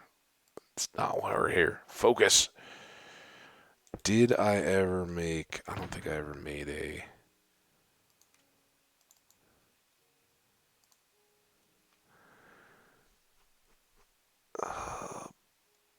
chest out here. That is fine.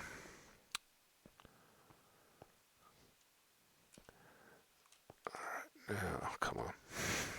Lots of lag. That is a lot of little entities to process. Like, what just happened?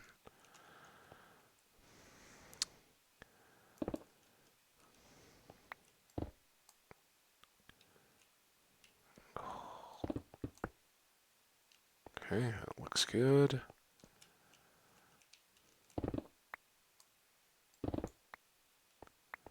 Seems good.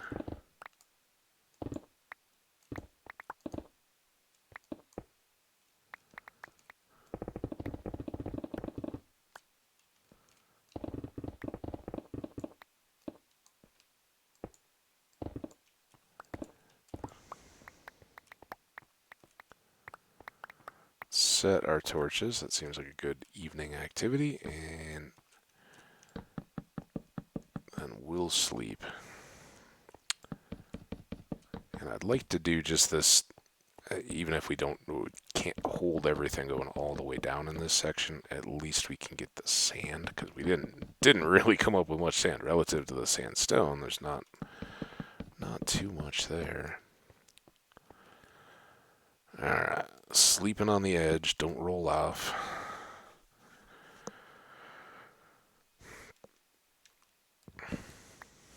Shoot the bed off either.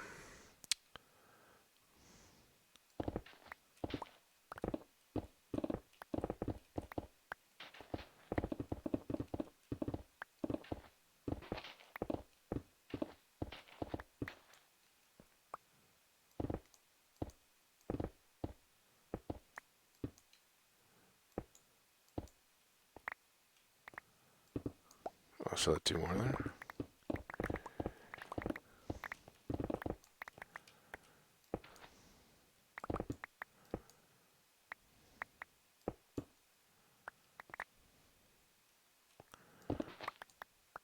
So yeah, I'm okay there. I can just do this. Seems a lot quicker. Whee!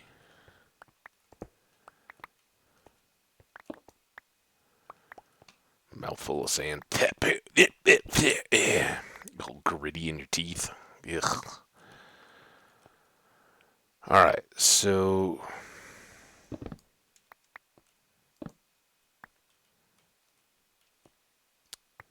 think we went that far.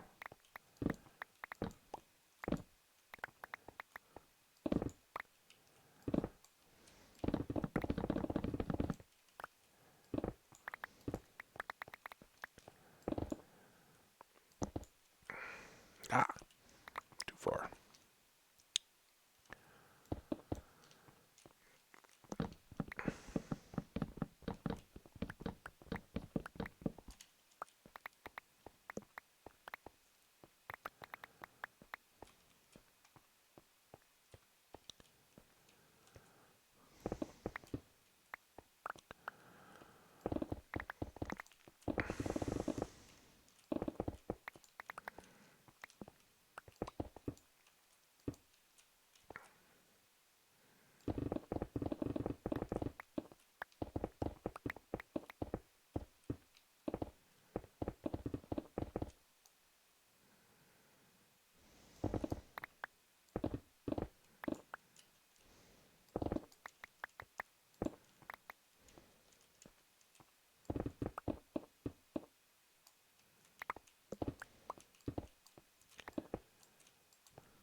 Something quite cathartic about this.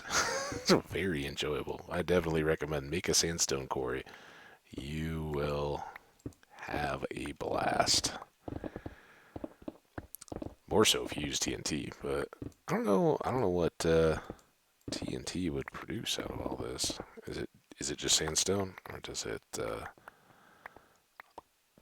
I mean, it wouldn't make sense that it would blast it into sand, which you need sand to make TNT. So that would seem like kind of a weird uh,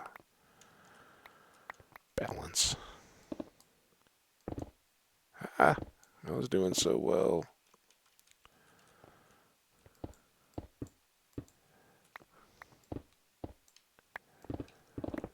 Those are like scars that give you character, right? Quarry with a story to tell.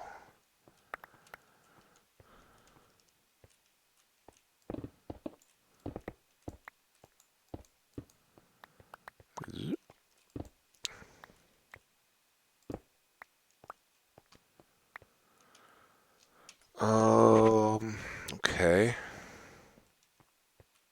See you.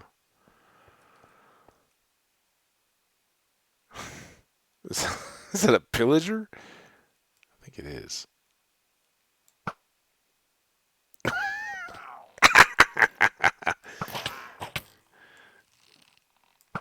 They were not messing around. That is awesome. All right, shoot that guy. Look, he can't have that much left. Shoot your buddy. Shoot your buddy.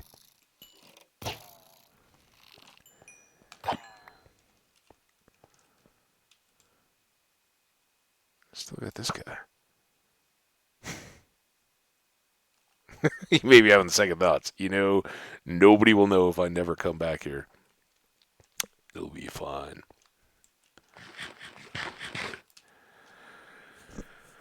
Oh, lucky it was a bunch more random junk, didn't it?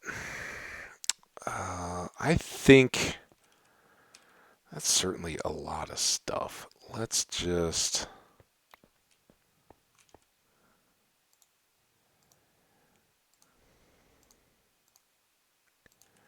go ahead and grab some of this stuff here.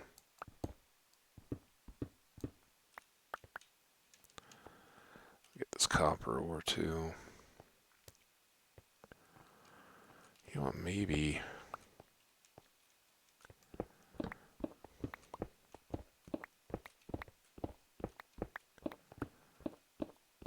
we just top off by leveling this out a little bit. Who knows what other goodies we might discover. And it doesn't have to be perfectly flat, but I'd happily not have to bound my way through a bunch of this stuff.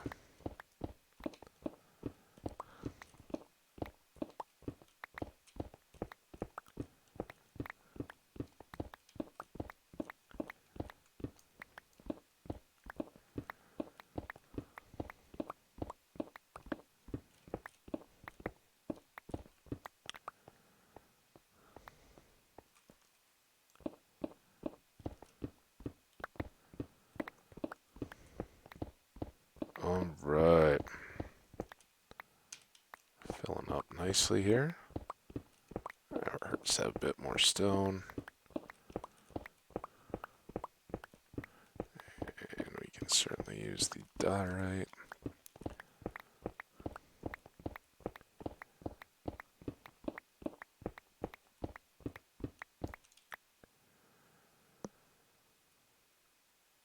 Uh, 36. I think we can get.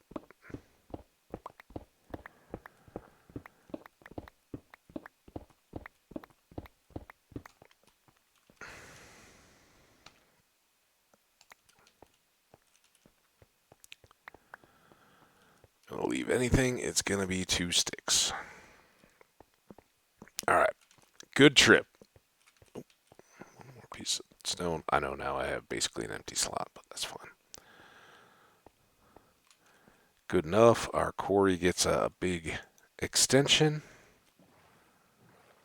Looks awesome. And we get to bop on back home again.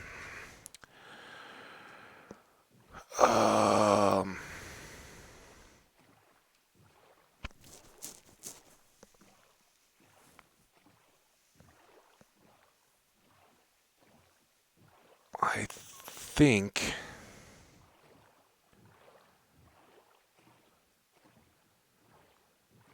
we're kind of ready to go, aren't we?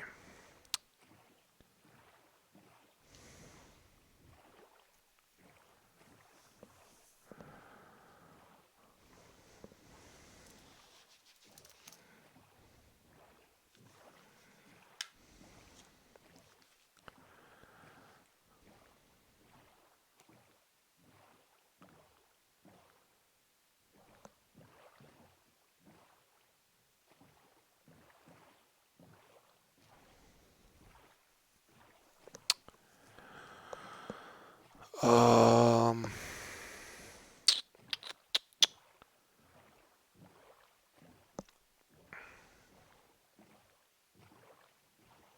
so we've got wood at the villager breeder.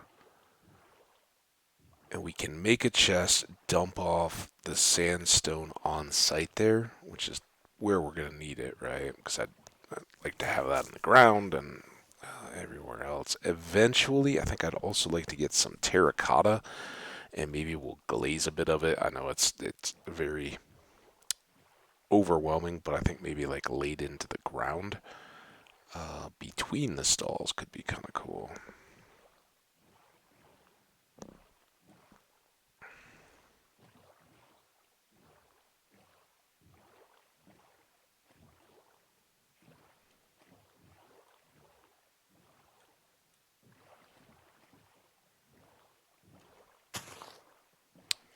Trying to dodge you.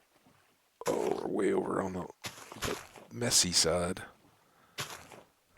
Although, honestly, it feels like a lot of these grew back again, right? Maybe while I was spending all those nights slaughtering monsters. Speaking of which, let's get a night of sleep under our belts. So we don't have to go home in the midst of a bunch of monsters.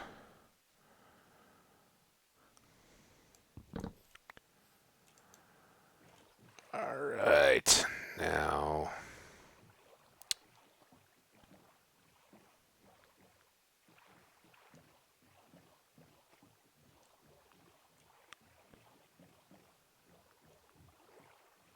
Our little rowboat is weighed down. So much sandstone. Take the sand over to the base and try to keep some more glass cooking since we were very low working on the base upgrades.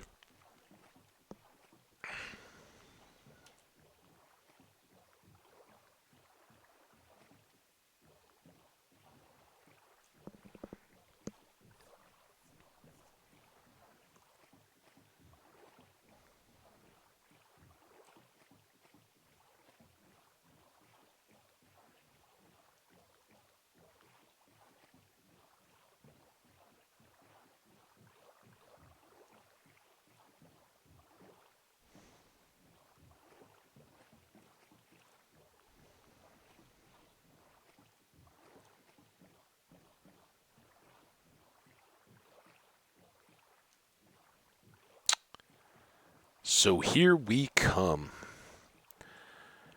Zipping on in.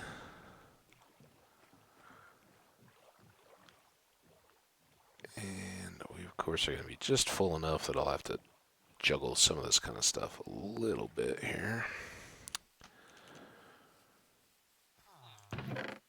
Alright. We can put some of this down. And I think we have enough. Let's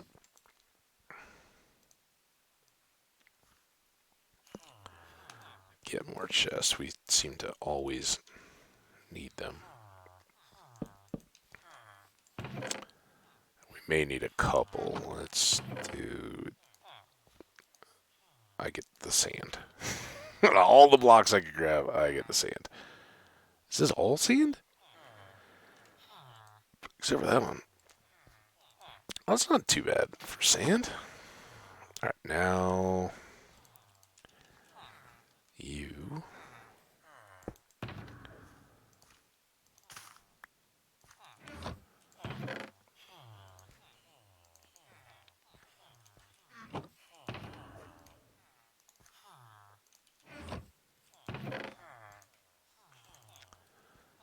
Beauty. You come back, take these guys back over. I do have some glass out here, but I think we want to keep that. Alright.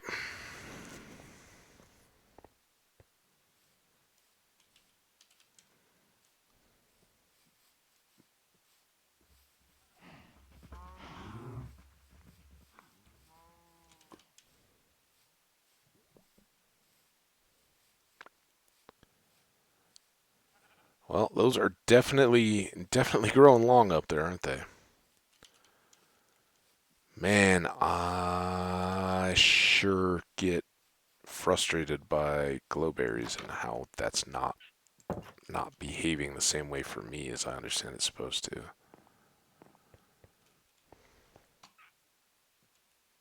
These are, and maybe it's just because we ran out the door. Maybe they haven't had a chance to grow again. I am fully expecting those to do the same thing they've been doing the whole game and just continue to drop. You and you go up here. What just happened? I'm going to keep some of this stone around. Like, we know we need some cobble for the pistons and all kinds of other stuff. We'll keep stone as well. This was supposed to go up there. These can go here. I do have other crossbow.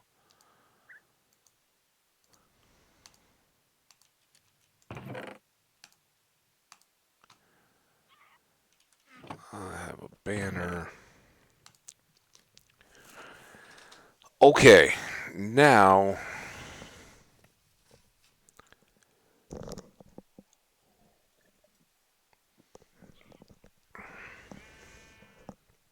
the fun can begin. I think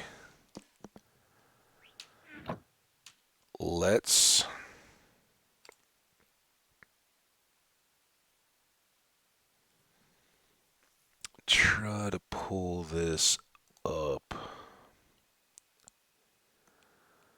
We're going to go here.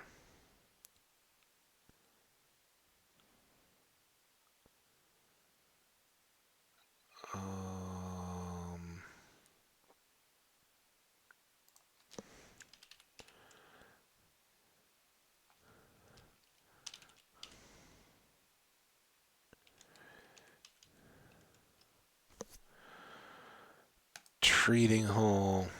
I'm going to try to share this with you guys this time. So, if I can find the... You think maybe that's too expensive. I don't want to pay 26 potatoes for an emerald. Here, let's wow, dude. dial that back a little bit.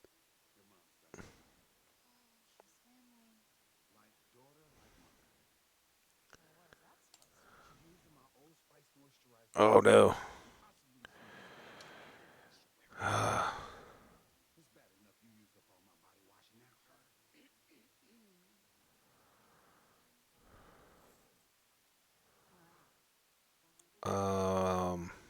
Not only am I getting ads here, but trying to...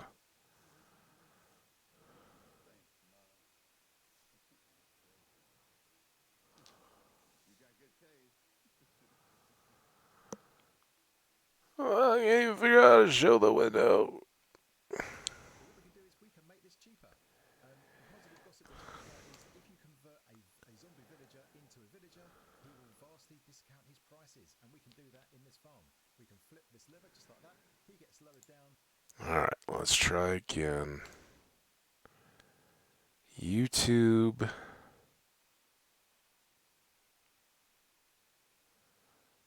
Me.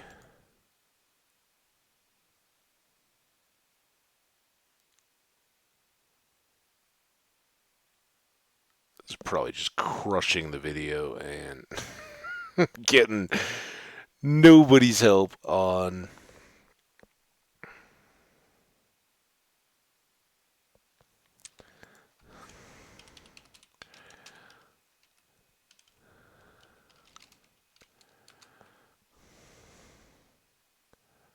Oh, dude. What's your channel?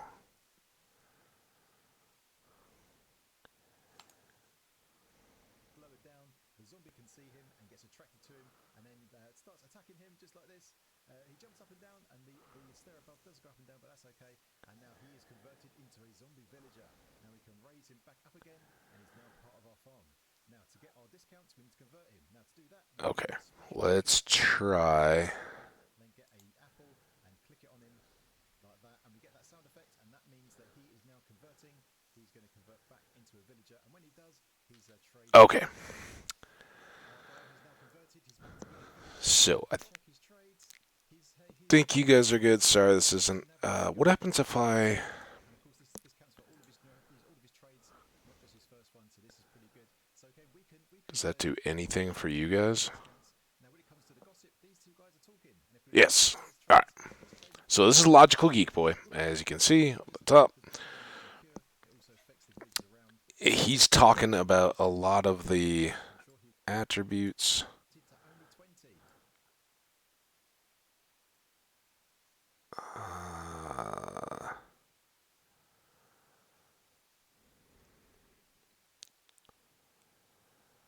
Oh yeah, okay. We weren't nearly far enough in. You gotta see in the YouTube, like, how much do you where do people watch? It's the parts list and the block by block. Now I've done this enough. I just want to kind of get a feel for where things are. But I like to build from the bottom up.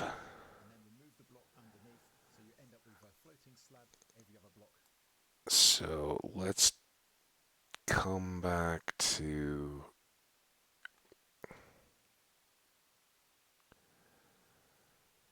Where does he begin to show it? Because we really only just need the peek at the farm and what's all entailed.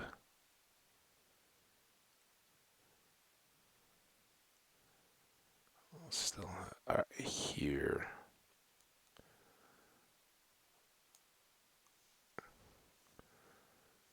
All right, this is the farm. So we want sticky pistons facing up. Oh, am I not? I don't know why it's not playing now. I guess I can play, but this is actually pretty good. We kind of want this. So we want to have 2 blocks with redstone across the top going up to this sticky piston.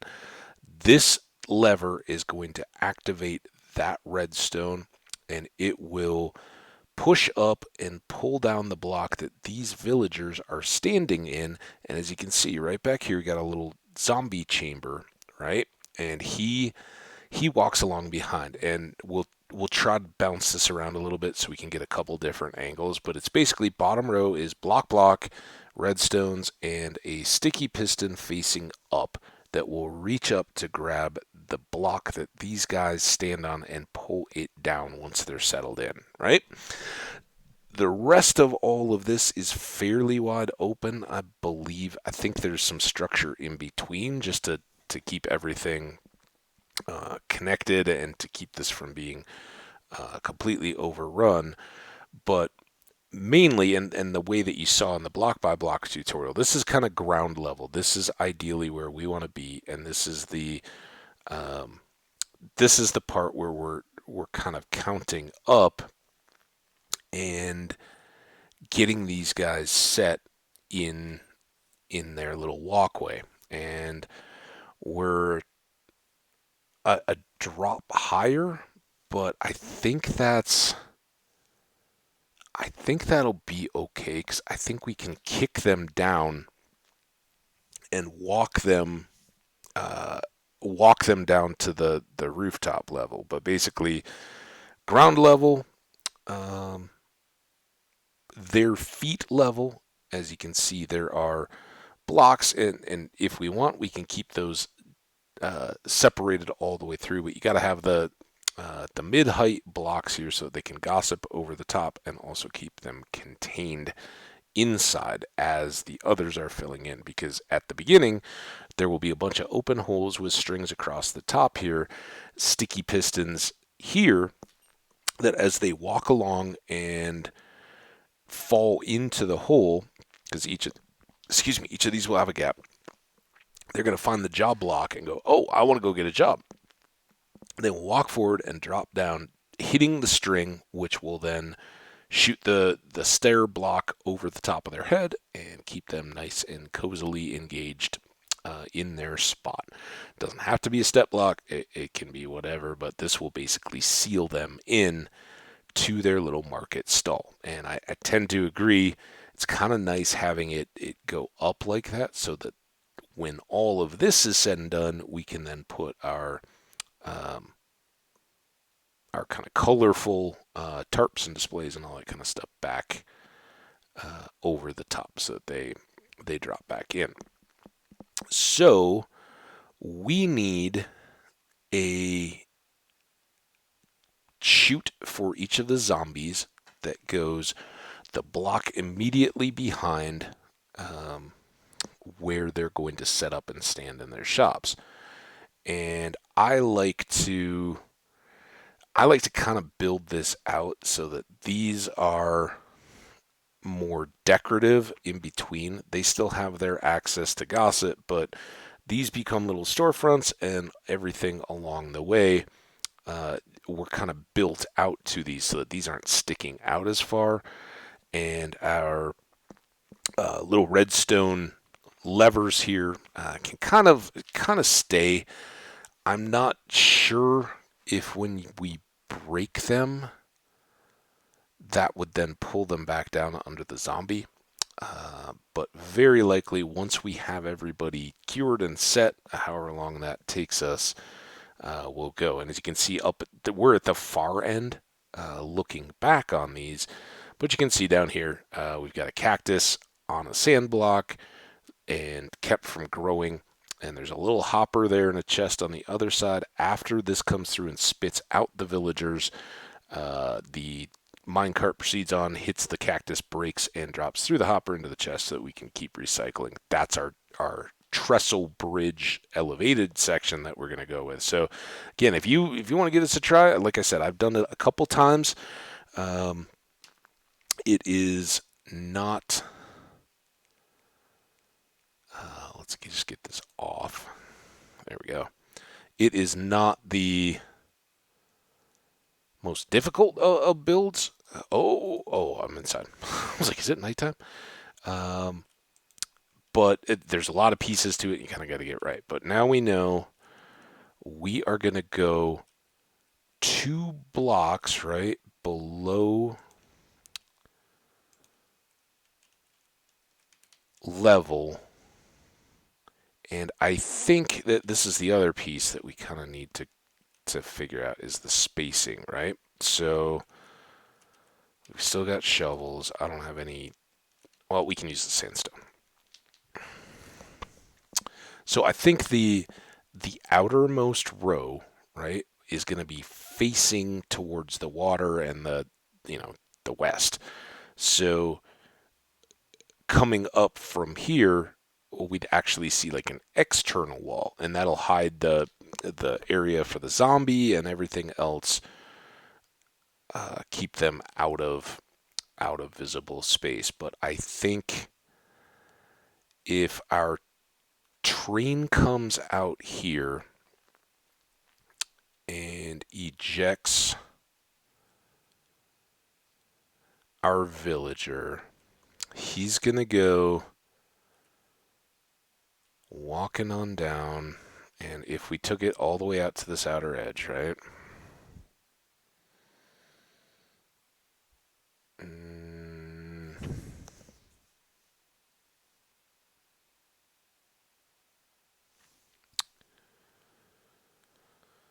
this would put our.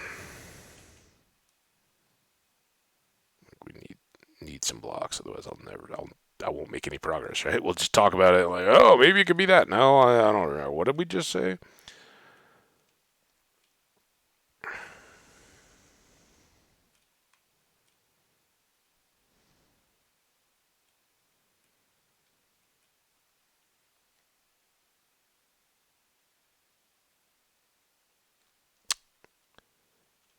So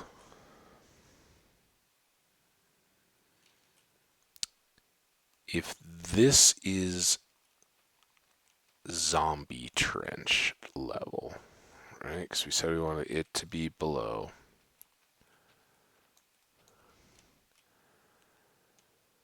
We need to go 2 blocks down from there for the 3 blocks, if that makes sense.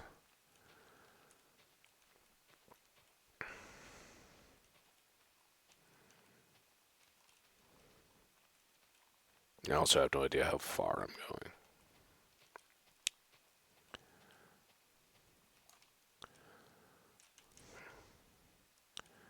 One, two, three, four, 5. 1, 2, 3, 4, 5. This time we're counting fives. 1, 2, 3, 4, 5. 3, 4, 5. And 1. I think that's as far as his go. I don't remember what the range was, but I think that's kind of the effective distance of them going for the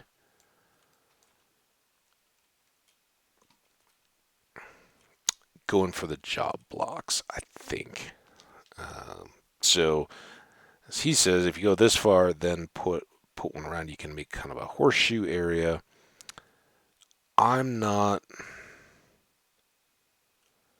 too concerned if we find that we've only got so many in here and it's not feeling like enough. What we'll do is extend the train track around the outside, bring it down to here, and kick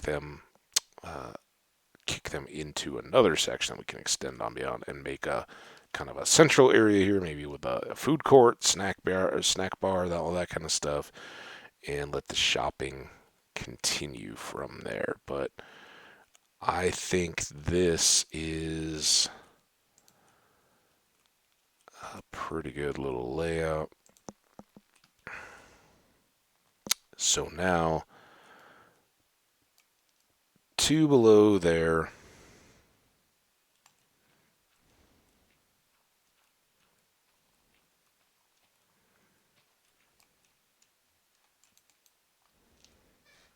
More wandering traders. I don't know if it's the same one or not.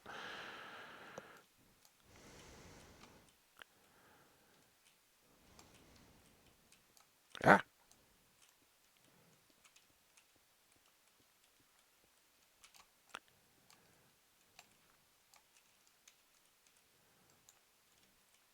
wait, this is the zombie one. Let's get this swapped into sandstone so we know it's supposed to stay there.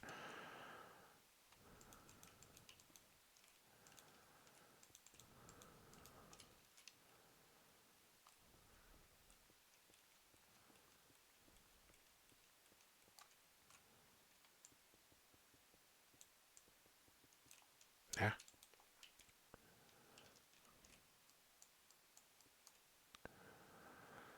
And then maybe we'll throw them down here just to help mark that.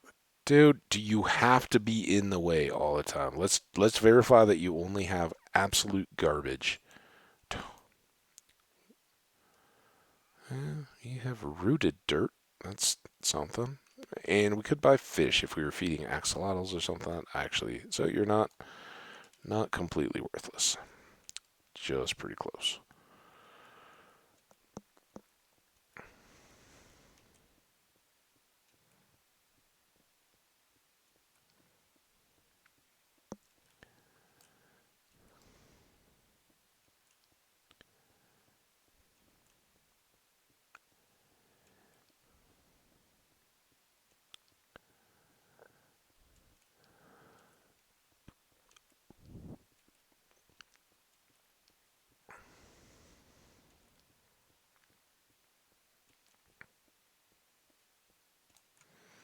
And then let's go beyond the space to get the stuff in. All right, so this is all very much hidden from view, right? Now we need to, let's go drop off the dirt, and we'll backtrack all the way to get, maybe get our first batch of sticky pistons and redstone.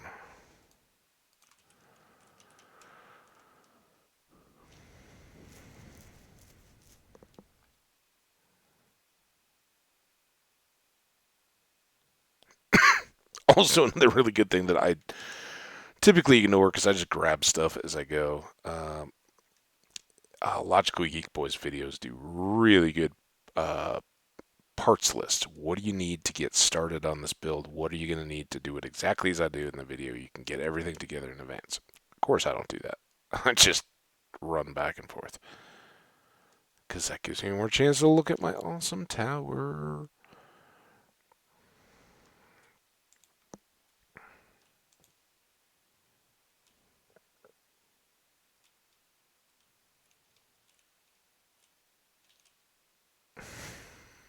I don't know. Totally baffled.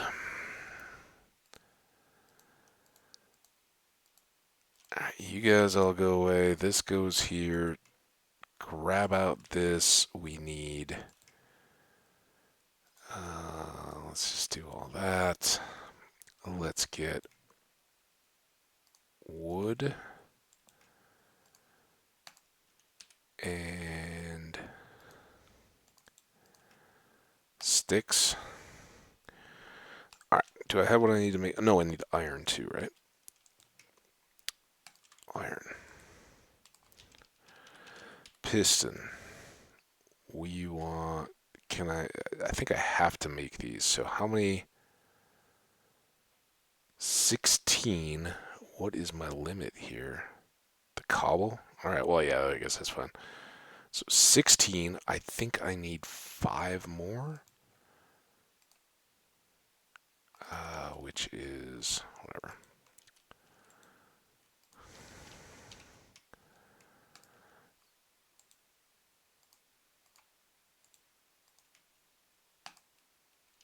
Think we want 21. And that should get us done there.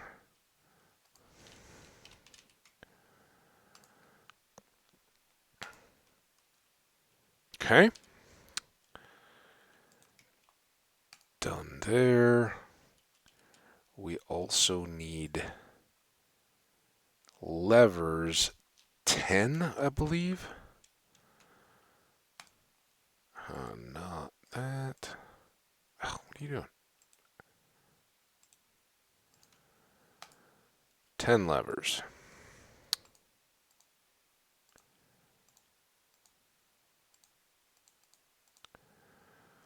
Okay. And now, always be cleaning, right? Um, I think we have some trapdoors over there. We do have quite a bit of just variety wood. String.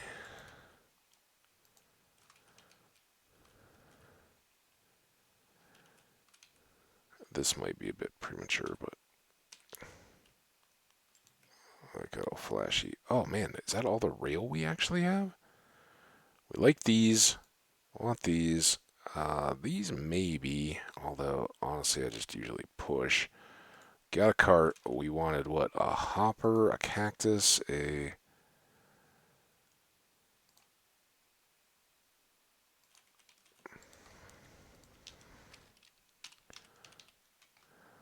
hopper one.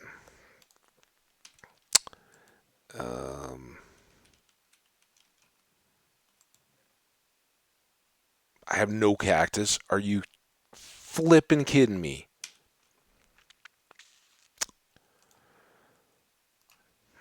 It's fine. It's fine. We'll go get a cactus at some point. Probably not right now. All right, let's take over what we've got now.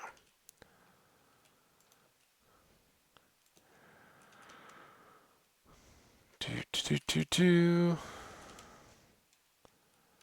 Oh, come on, get. What the heck, game? Let me climb the 1 block hill.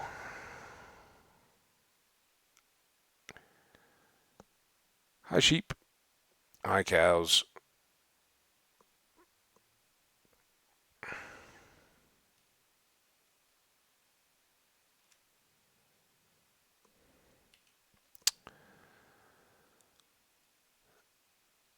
So this bit becomes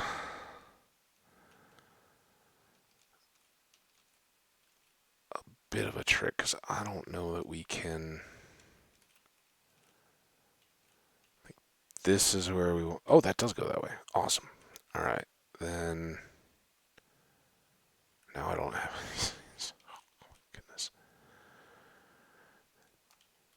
Pretty sure this is our pattern. Bop, bop, bop, bop, bop, bop, bop, bop, bop.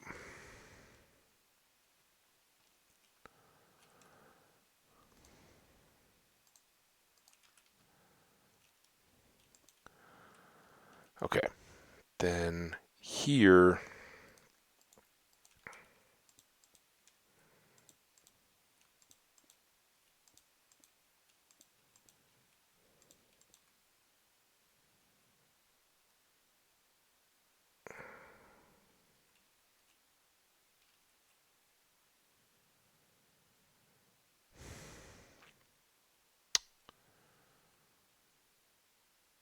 I already botched this.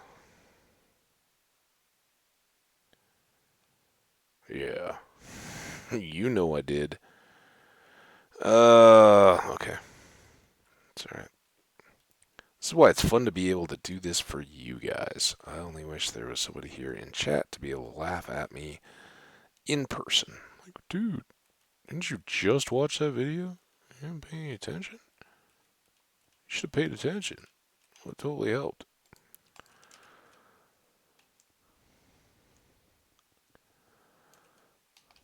Oh, goodness.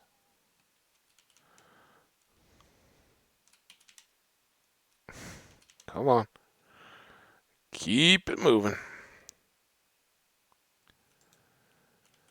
Uh,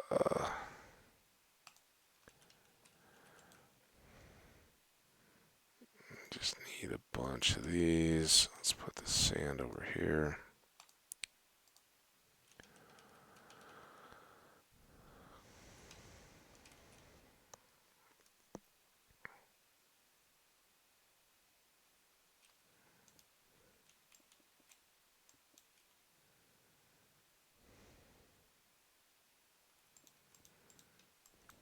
So dumb. Alright, sleepy time.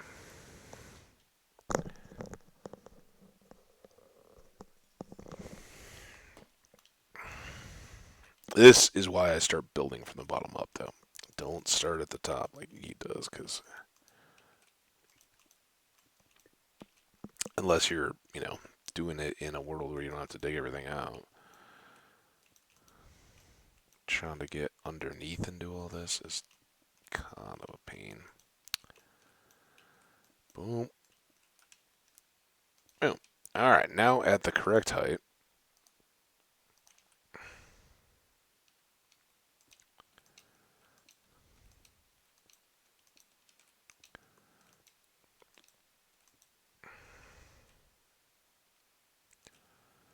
We have this.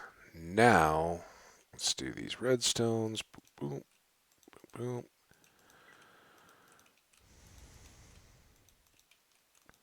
Oh, don't do that.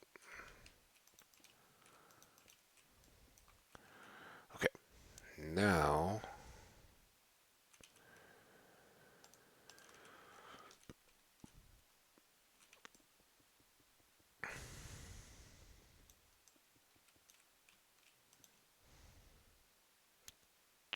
don't you guys get in my way. This is a hard hat zone. You are not welcome. Check in at the safety desk.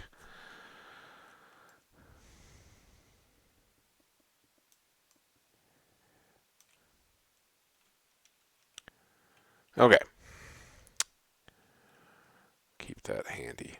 Now, what we should see if we throw this down as a test. What happened to all my levers? There. Is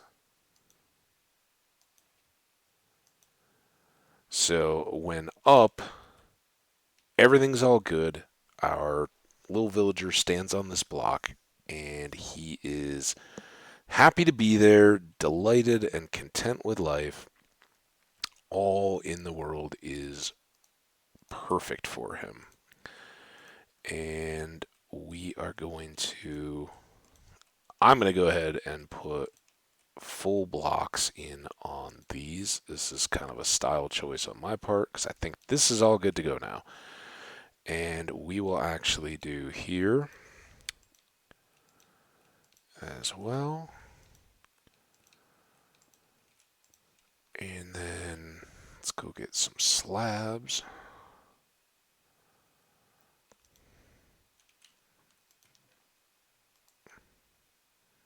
And we do have a few trapdoors. We will need more of those.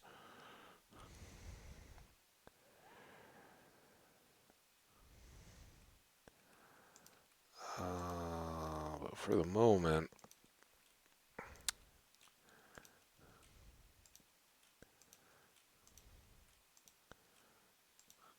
these are what allow the gossiping to happen between the guys, which will improve the prices even further, right? Now we can go ahead, since we know these are going to be farmer villagers, let's take a whole mess of these and is it that? Composter and then just one more.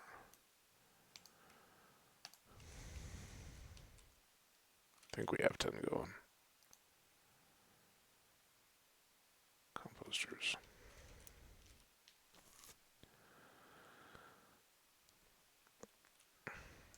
So now these guys go here.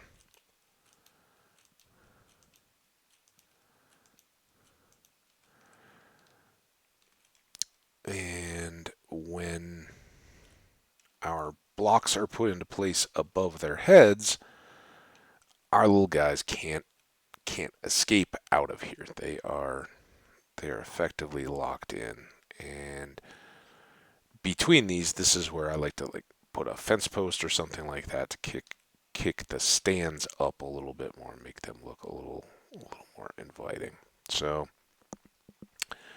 now on the backs of these, this is where I gotta go. I'll spare you guys, but what is the Weapon. one more? Come on, little blurb. This guy.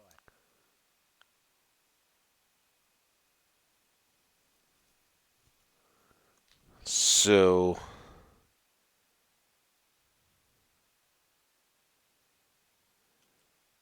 here,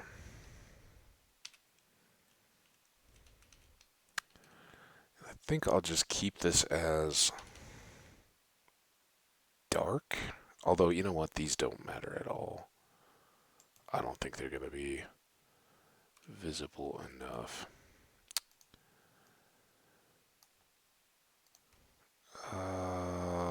We can do half that. This is the piece that's thrown me off in the past, which means it'll be something totally different. I'll do this fine. So here, we need to put these in, and these keep, as far as I understand, these keep the zombie from even ankle biting on our little buddies here. Okay, now we want to, since this is going to be zombie highway back here, we want to button it up, or at least just finish it a bit with more sandstone, because I don't just want a dirt wall behind, and this will be a little bit visible. Obviously, we're going to run out, but we might as well come backwards here.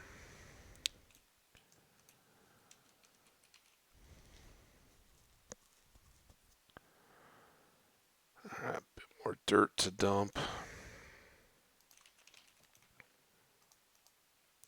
More sandstone to grab.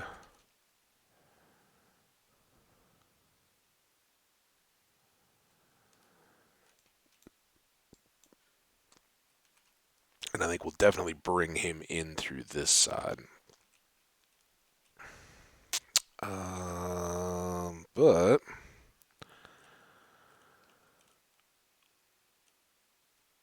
should we maybe give a little bit extra here just to keep, oh, I guess we can't do that. Just keep it a little bit light inside before we seal all that off. Alright, out of the way, otherwise you're going to end up in the zombie hole for all time. And I can't be held responsible. Get out of the zombie hole. Out.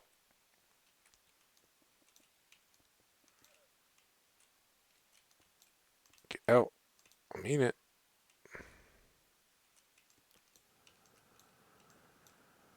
Alright. Now, this is the level where we want to do more pistons, I think.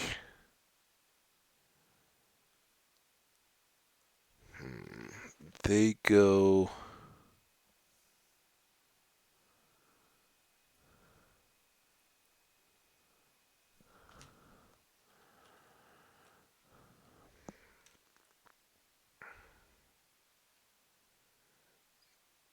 You know what? Technically, that's extra space, right? Because we don't need the zombie going any further than that, so I'm going to keep him there. It's here that do I need an extra block or is this just the piston level? I need an extra block.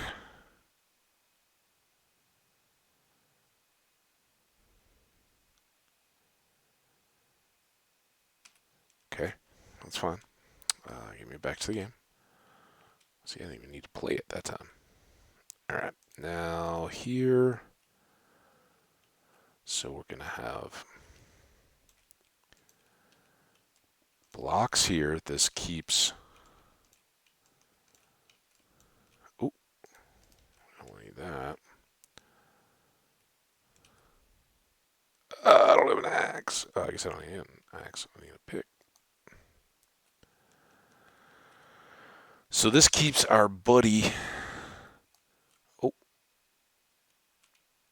safe down here. He can move along this way, but as I understand it, as I have done, I guess it just doesn't work. He can't quite make it past there to ankle bite them. Uh, hey, Ant, what's up, Doxy Reap? How you guys doing? Good to see you guys. We are working on a little villager trading hall action here, and I'm getting a little confused. We're gonna kick this off with a big old nap. Nothing like raid napping, huh? What's up, everybody? You guys having a good time? Um, if Ant is raiding, though, I'm a little worried. I was informed that there would be an all-day event going on. I hope that's starting back up, and this is just indicative of a little break time. Because I was planning on coming by and hanging out for a bit, but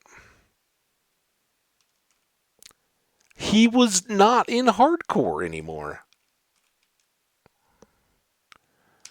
I tell you. Well, I'm sorry to hear that, but thanks, guys, for coming by. That is awesome to have you. I'm bummed to hear that again. All right, so what do we need next? We need our pistons and stairs. Okay, well, hopefully it didn't like drop into lava or something like that. That's the worst. We got 62 stairs. That should be great. Plenty.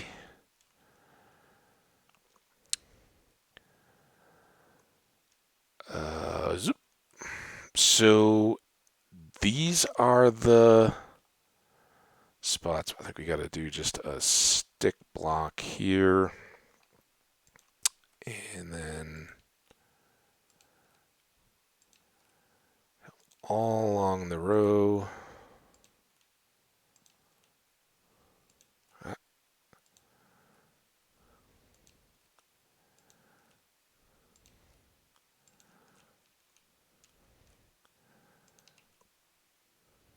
Okay, good. Yeah, it can still be frustrating though.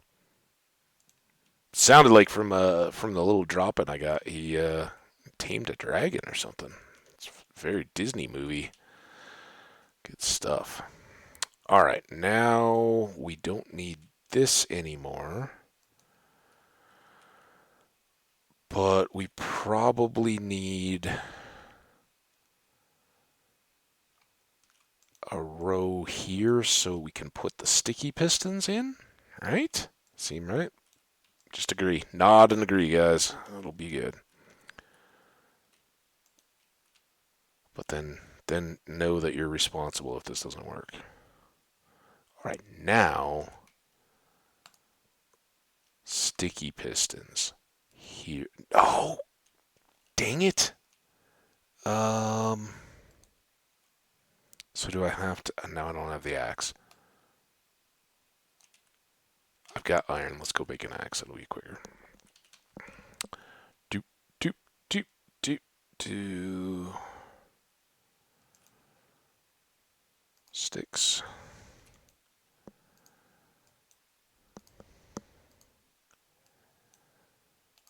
We should really put some of this junk down. It's alright. We got plenty of room. Axe. I don't know how you ended up over there, but whatever. Alright, so if I go here, let's make sure this is actually going to work. Now, sticky. Good. Axe. Axe. We got this.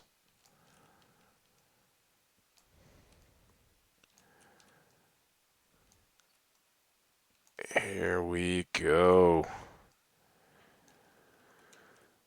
And sticky. I don't know why. Oh, crap. I think this is probably why I. Oh! Grr! Snurfing, gurker, snurber. Ugh. Oh my goodness.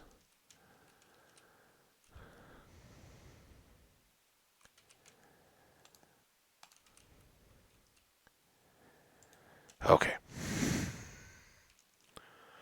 I think I still have to be even with it though. There, there, there, there, there. Now, back up here.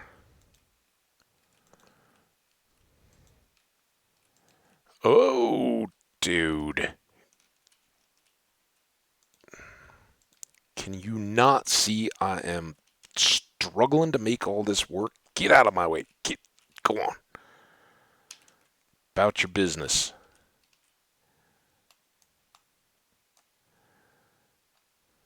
There. I'm going to get stuck, aren't I? Can't you just jump up here? Whatever. All right, levers.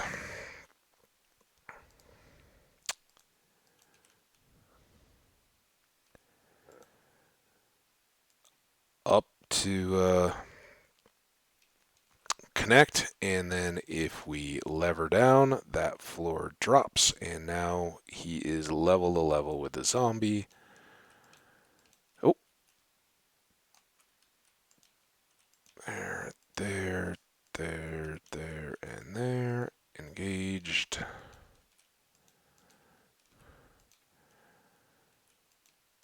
Here we go. All right, now we could probably get rid of all this, but I kind of want a solid wall. Let's get ah.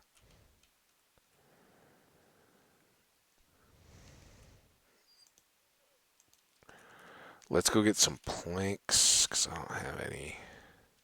Ow, bonked my head. There. We really don't need the rail stuff yet. Don't need the hopper, or we already put the sand away. And then this is trash. And I think that's just an extra. Okay, we wanted planks. And we're going to have to come up with what we want to do on top until the villagers are in position, right? Oh, also, I have to,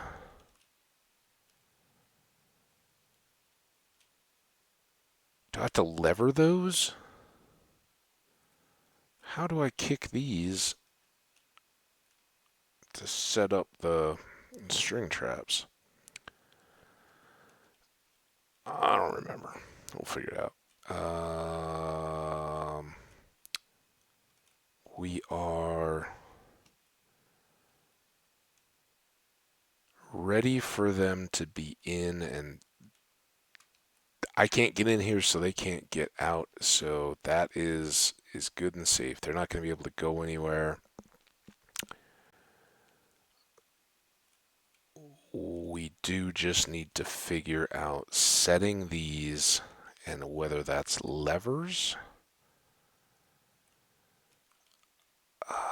Um, man.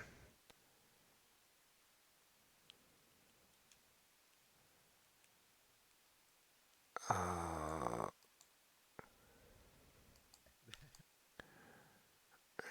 let's kill that. Go up. I've got a video here. This is a Logical Geek Boy farm for any of you guys that don't know. Definitely recommend him and shout out his builds are awesome. His tutorials are even better. They are so good. All right, there. Nope. So that is just a piece of redstone behind the sticky pistons, and then that once they're set into place, that will be the trap to bring them back in. Okay, back to the game. So here needs to go now. Here, which I wanted to do as this stripe. Come right back.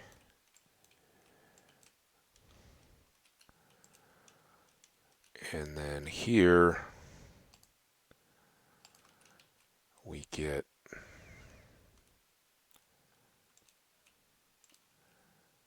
a redstone each. But I still am a little wondering, how am I setting these?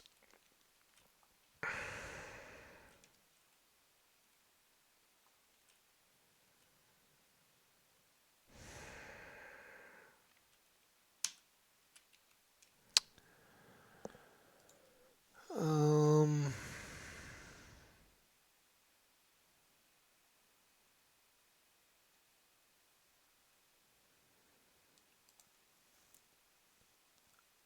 I think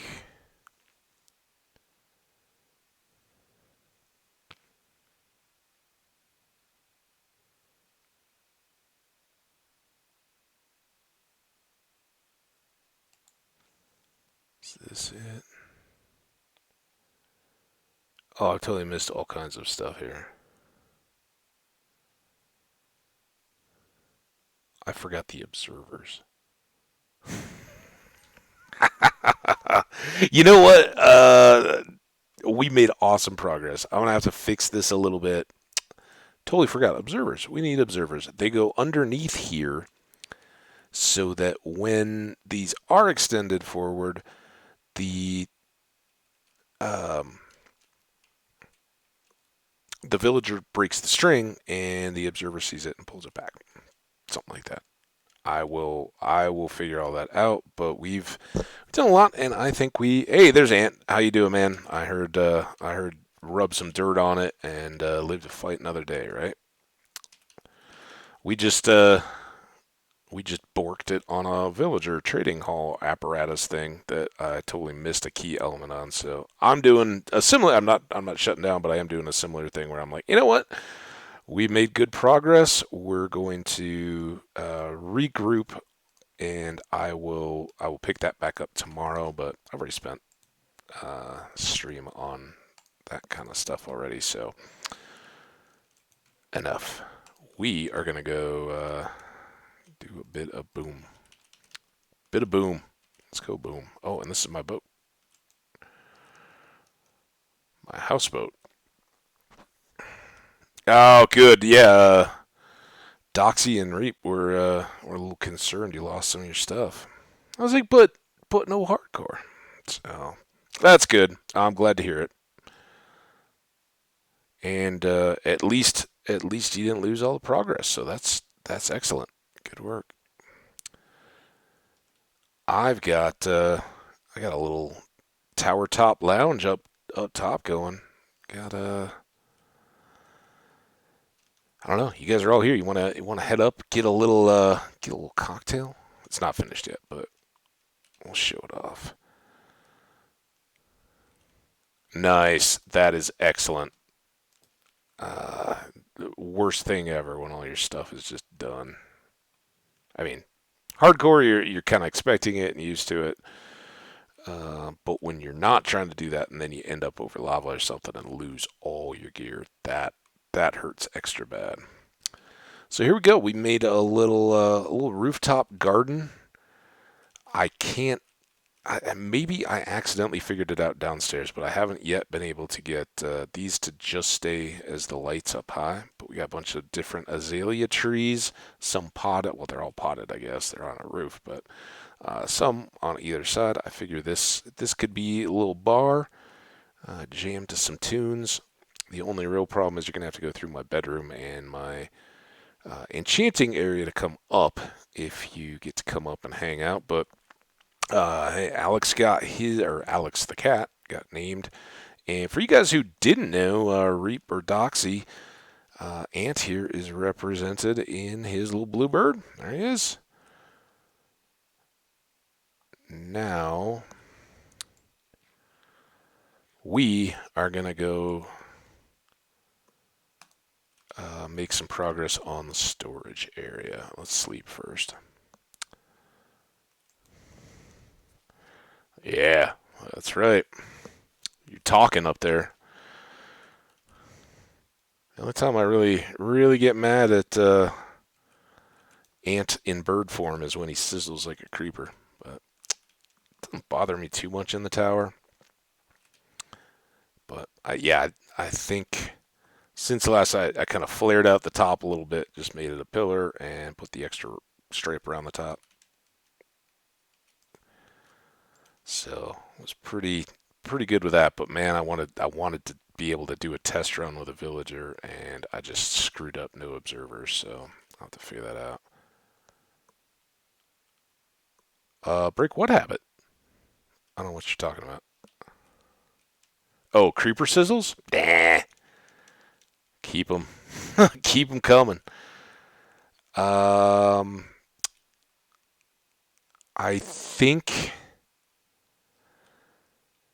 I think the plan is going to be to go through here because I'd like to continue around and get the outer edge done first. And I don't know. This isn't netherrack. This is stone. But with TNT, let's go here, and we'll just do a run. Yeah.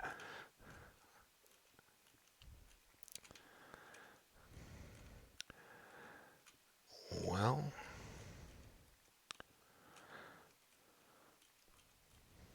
so you planning to start back up again, Ant, or was that enough? You're done for the day. I was definitely planning to swing back by, but okay. Yeah, no, I did 7.5 yesterday. That was a long stretch for me. Usually I four is about as far as I go, so it's fun though. It's fun to get a big chunk of progress done in stream. All right, so we don't want to risk blowing up anything else that we don't want to damage, but maybe every other because it's stone. How's that sound? It's only TNT, and this all came out of temples. We haven't even like used our own stuff on it, so oh, no, I'm not gonna be able to. Hopefully, this just spreads and doesn't crater my storage.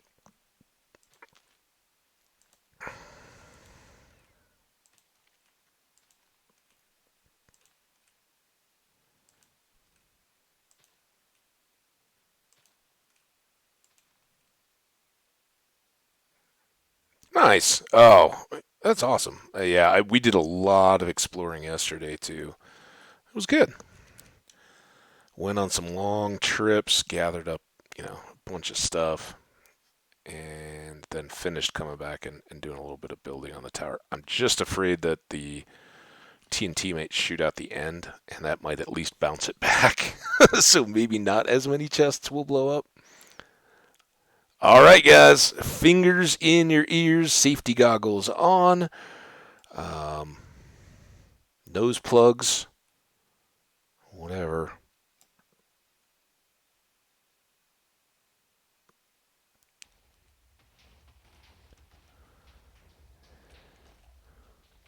Oh, hey, oh, okay, got a little squirrely, and did blow up most of our lighting along here. That's fine.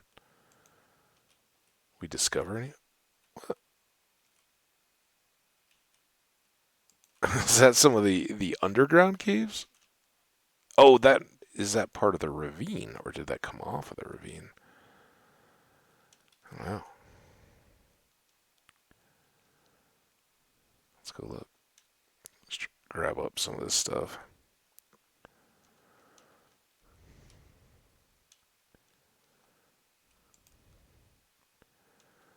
Drop a little bit of light. All in all, that was pretty effective clearing. It just got so much more to do, and it did not kind of just hung right at the teetering on the top, which is about perfect actually. A little deeper in places, but remember, this is just the top level of a series of decks. So, oh, yeah, we did as feared. I think we just got the frames though,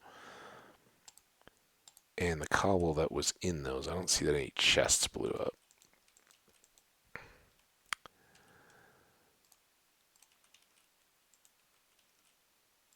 Oh, oh, oh, oh. Easy does it. Yeah. So, first thing here, let's just pop off this top bit.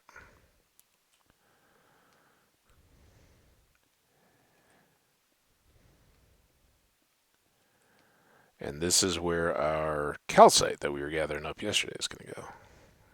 That was my exploring adventure, was going after calcite. And I did find, completely unrelated, while I was looking for mushrooms, I dipped down into a cave looking for copper ore and found a whole other geode. So I completely stripped that one bare, got a bunch more calcite.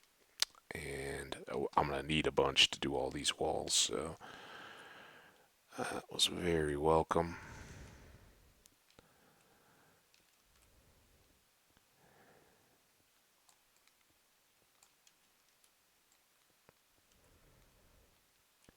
Ah, so close.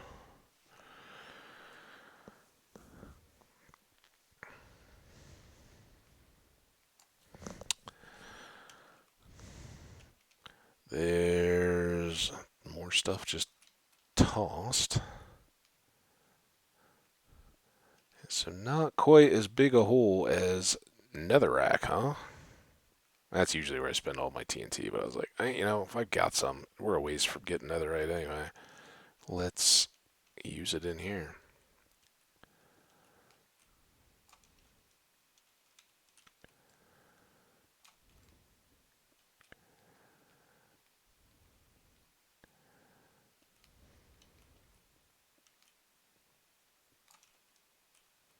It's the worst feeling when you're looking up and all of a sudden you start to drop.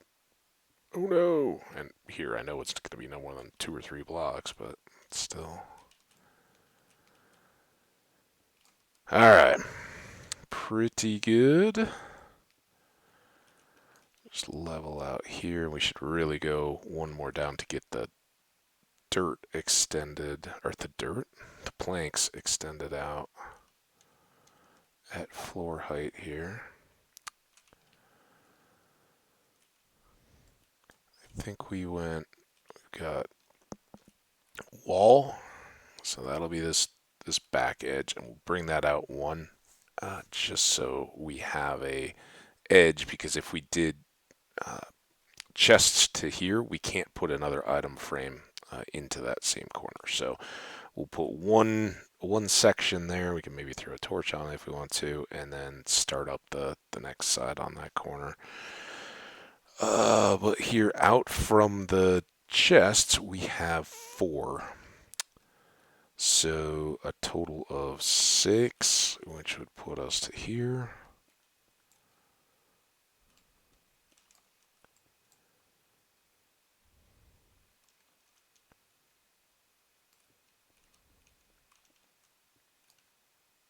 So I don't do it on the extra one yet. And then six, so to here.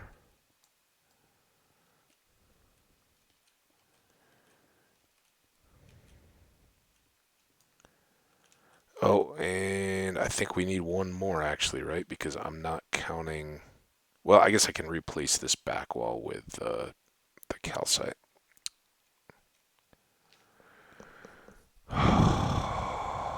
These, yeah. This wall will have to be the calcite. Can't even to keep everything else lined up.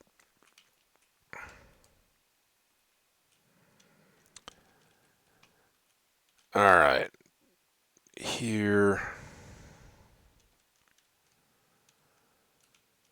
The rest of this all needs to go.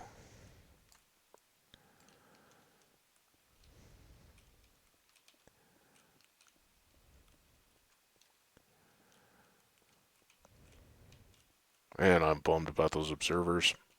What?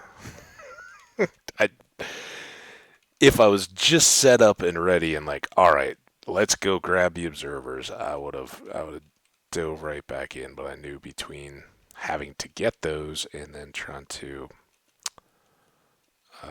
work on the rest of the parts of the build, we were already out of time. So we'll just come back and do something basic here. Maybe tomorrow we will knock that the rest of that out. But had hoped to get that a bit further.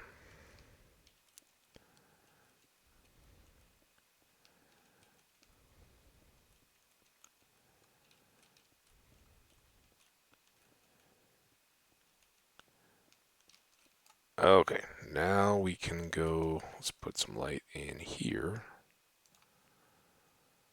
All the rest of this is going to be, I think that's good enough. Covered up. Now we'll go get more oak.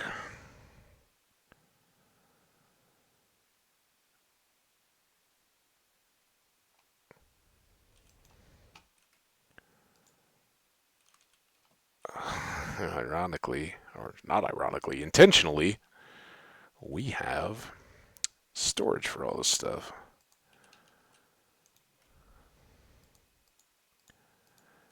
And that's our only andesite. Stone. Seems like I had a lot more stone than I did cobble. This tells me we didn't do a real good job with the blasting, right? That should have been the big stacks. We only got 48 pieces of cobble. What the heck, man? All right.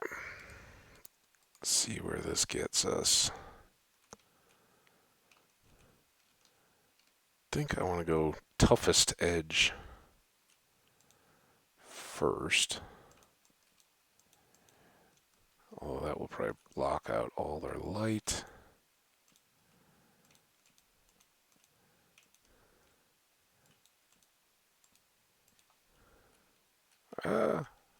Stuck in the hole.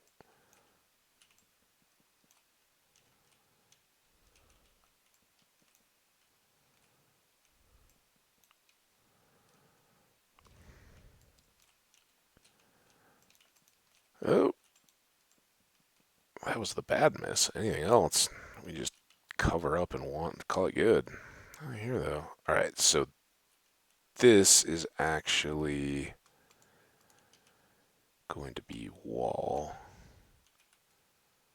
I don't have anything else to put in there, but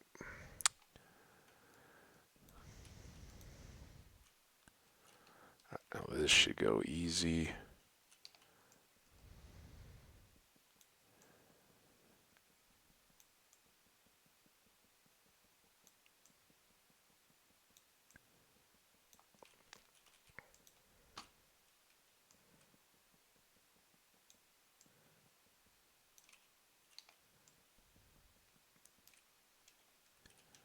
Get up and out.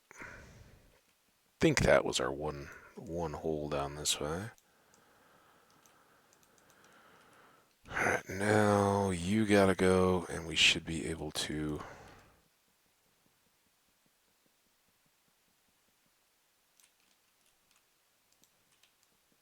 just cover up everything here without having to deal with all those holes. And yeah, I know it's a little messy, but we'll clean that up. Come on. What are you stuck on? Oh, wasn't there a block there? Ugh. Ugh. Go faster. Sidestep. Uh-oh.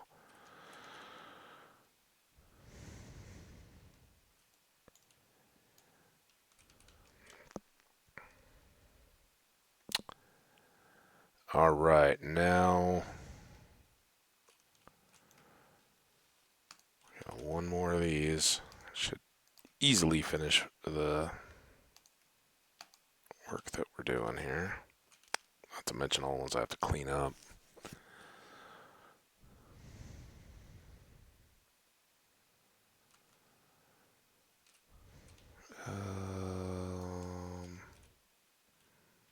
Watch out for pits. Now we could really get stuck. I don't want to get stuck. Nobody wants to get stuck.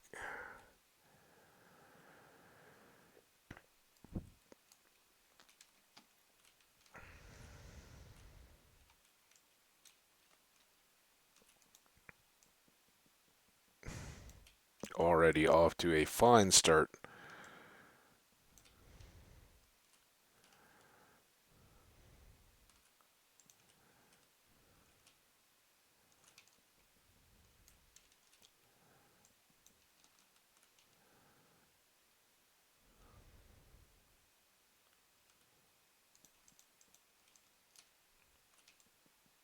I like how that just catches a little bit of purple. Lights everything up just a little bit different. Very good. Good job, Amethyst.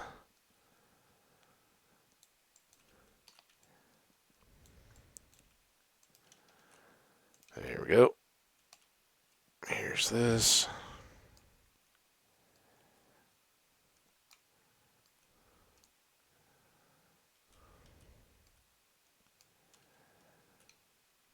And now, how far from the edge did we put these things? How far apart? No shock there. They were 5 apart. And so we'll just go one. Boom.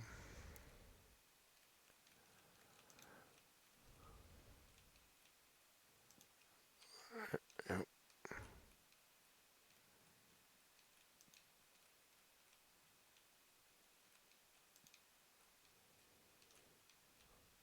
Boom.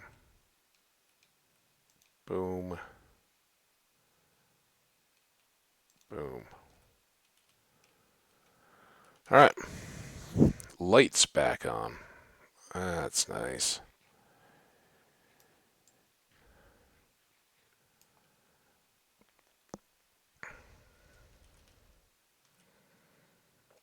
Mm, yeah, we got room. Let's.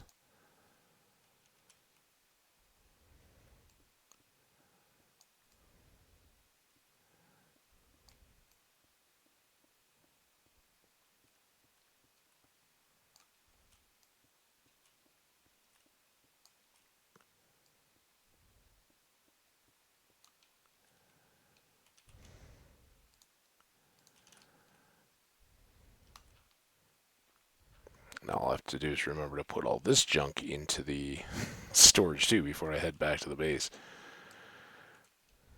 Been living without for so long.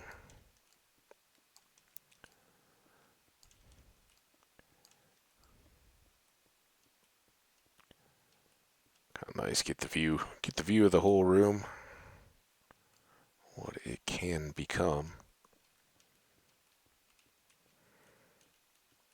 Now, for a fee, I'm happy to store some dragons. I think I'll have the space. It will be that's premium storage though. Dragons, a lot of upkeep. Handle.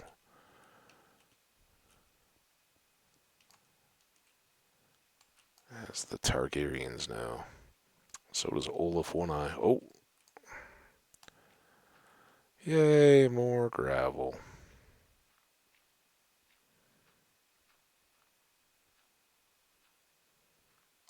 Oh, this is interesting.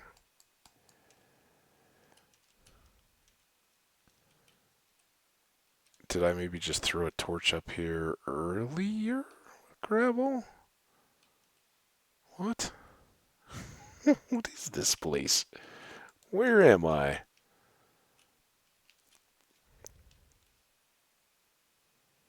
I mean, I hear a lot of sheep, but how did I get this? Oh, when I was hanging these, I bet this fell, and then I just dropped stone up above it. Okay, that's fine. I thought it was something, some hidden room. It is, I guess, but not that exciting.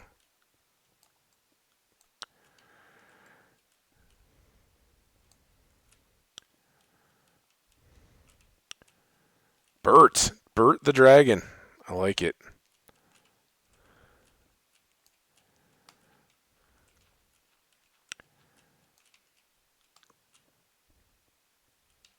Of course, for the in honor of the best named celebrity singer of all time, right? Engelbert Humperdinck.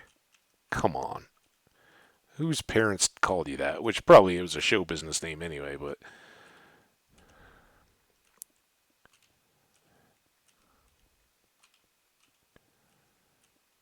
can't do that to your kids. But by far the best Bert name going, I think.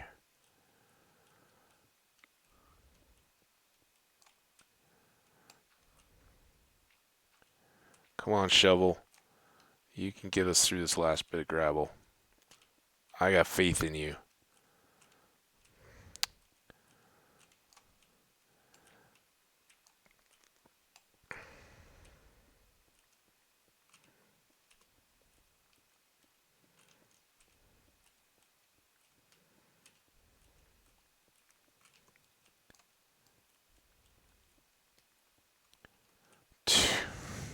Stop! I don't have much shovel left.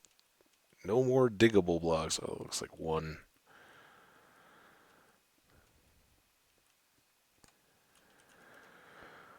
One dirt only. We got that.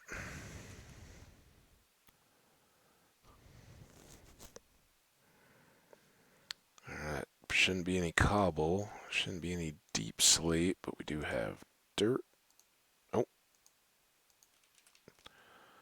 We've got gravel. I think we definitely have some gravel, right? Is that it? Definitely have some stone.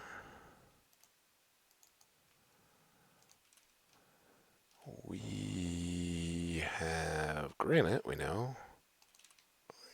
Diorite and no andesite. And now let's trade out these for a bunch of those.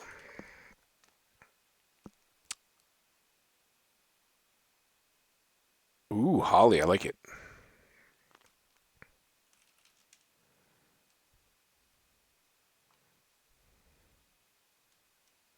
That was a good name. One of the names I don't know. There's a lot of florally inspired names, right? But for whatever reason, holly doesn't, to me, when it's like a name, it doesn't seem like a plant name like ivy or rose or I don't know, petunia or something like that.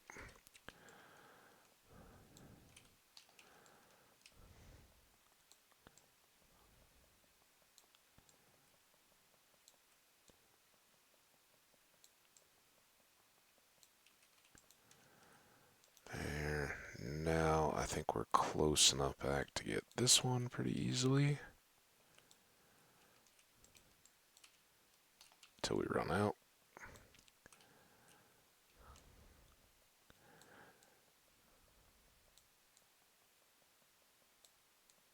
Oh, one forward.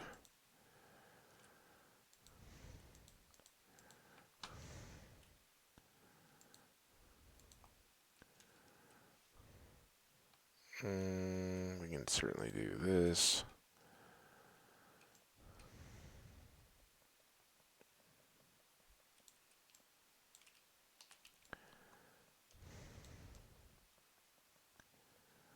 Nothing like hanging calcite.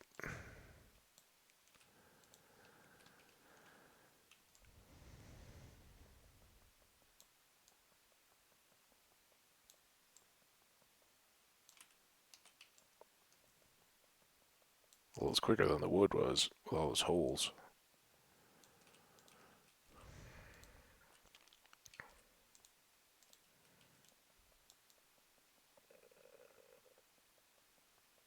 Again, I think here we can clean up quicker than trying to be precise. Oh, missed one though. That's worse.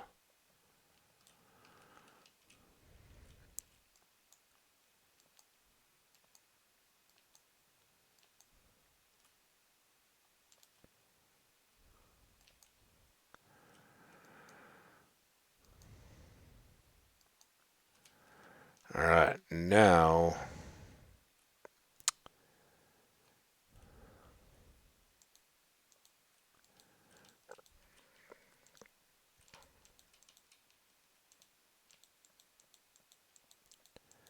Well, this is going well.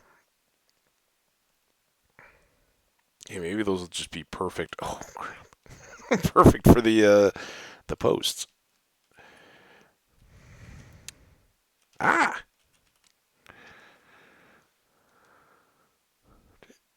Duh, duh. It gets to be a long hike, especially when you get a ravine in between you.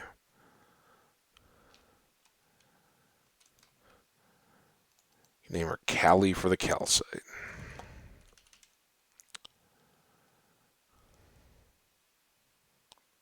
Ooh, especially if she's an ice dragon. Oh, white. See? But Holly's good. I like Holly.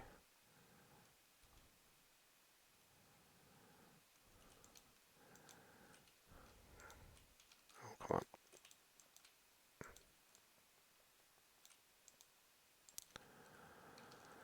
Alright, now let's, I guess, clean these up.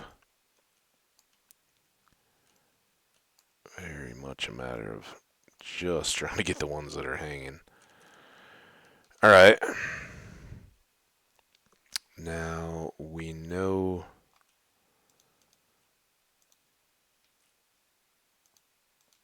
this has to be solid, and this is kind of a waste, but it's alright. And then we're just going to go with the same. Put all the oak away, didn't I? 1, 2, 3, 4, 5. 1. 1.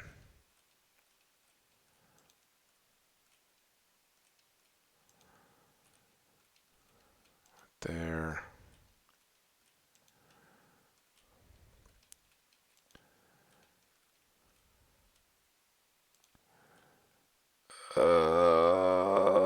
Then this is going to be.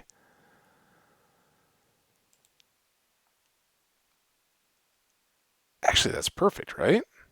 Is that perfect? Did I don't think I miscounted, but let's double check with oak just before I fill in all the pillars.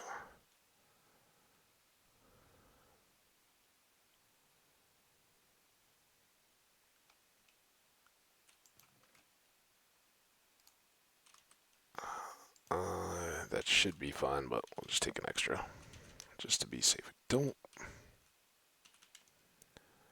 freeze me. We shouldn't be loading anything new. Alright. That one looks good. Good.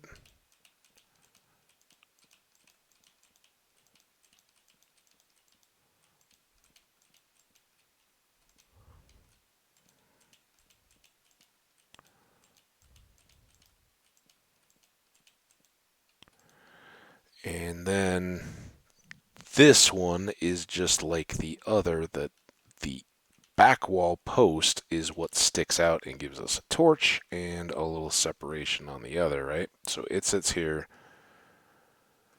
boop, a little bit more light, and the rest of these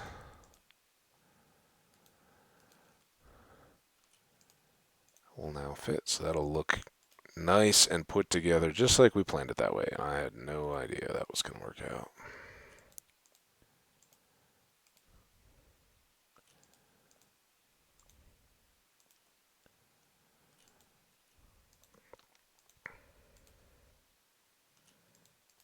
Nope. Nasty.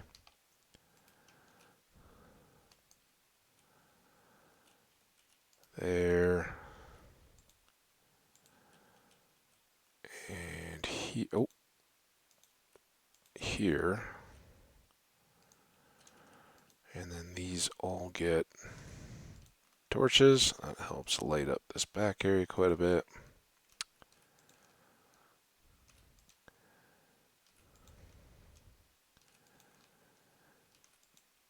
And now this continues on with the great glowberry challenges I've been fighting, wrestling with. That those all go behind. But why they keep growing on me, I don't know.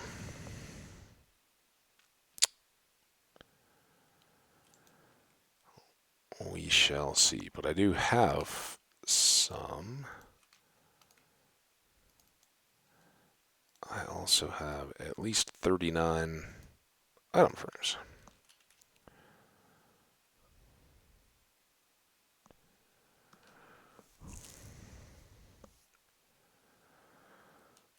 And here we go.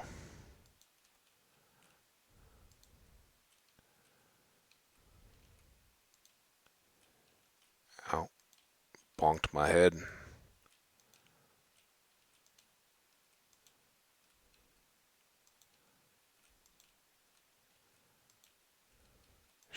Should have looked to see if I had bone meal in there. One short. Of course. Well, if we end up having to go back for bone meal anyway, so be it. Oh, look, that one's already growing. Glowing.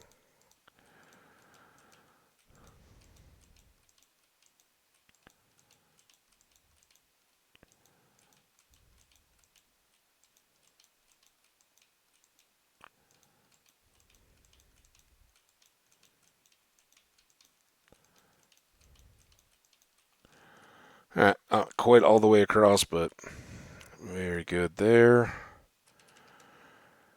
Let's go take another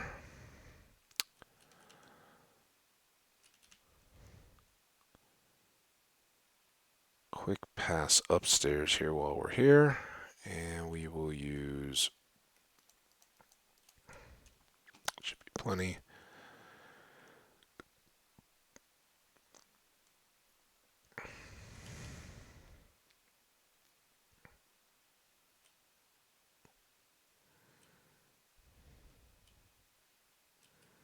Now, this is the edge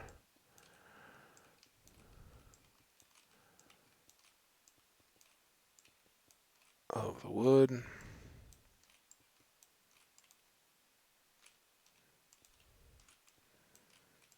Made this a little tough on myself.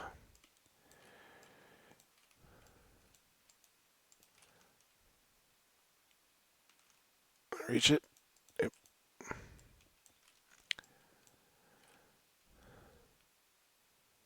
Hey, the saxophone again. I think that was talked up. Moving pianos around or something yesterday, wasn't it? Nice. I'm playing my wind chimes here.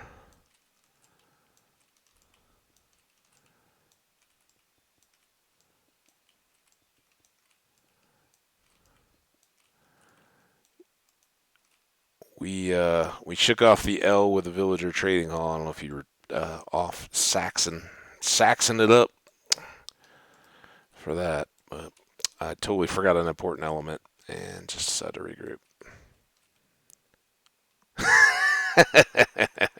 Yeah, I know.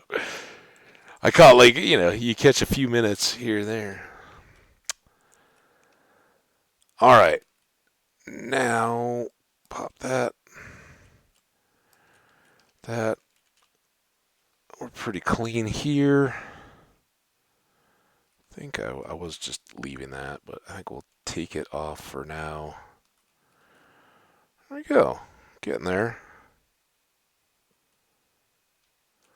Looking a little better. It'll certainly look more impressive once we get all this stuff out of the way and can look across as we come in, but that's a lot of off-stream work. Do you ever really see yourself die though? Unless you're in an unfortunate selfie-taking third-person mode. I almost had that happen to me. Almost lost a hardcore world because I was taking a selfie. I was doing the whole this thing and angling up. I'd done a little build like this, trying to line it up. And Enderman walks across. I could hear him bouncing around and had seen him, and he walked across with me looking backwards at myself. He caught my view, and I had to quickly scramble around to try to get back in. Whoa, whoa, whoa, whoa, whoa, whoa. Enough of that. I don't want to fall down the hole. Well, I don't think it would kill us now. They're feather falling boots. All right, we can leave all of this stuff, and I'm going to leave the TNT remaining as well for the next time we want to blast stuff. Got all that. Everything else here, I think, wants to go back home. Oh, farewell, growing storage area.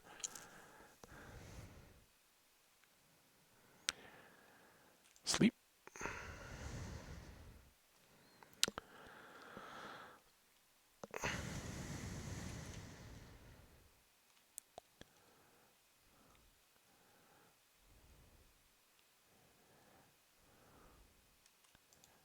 Oh, let's go. Make sure they don't wreck our stuff. Yeah, you just burn up. You're not worth my attention, Skelly. Huh. Alright. Well,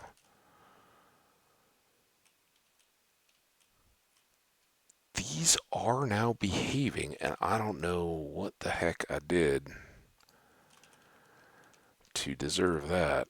Put this and this away. Grab out that. There. Flint. Bone meal. Bone meal, bone meal, bone meal. Not nearly enough. So these seem good. Whatever I ended up doing, no idea if it was the clip like up at the top or having successfully trimmed them and then bone mealed them, and for whatever reason this time it didn't keep growing. But whatever the case, they now seem good. So let's see if we can have that same kind of luck over here. We can get another piece of bone.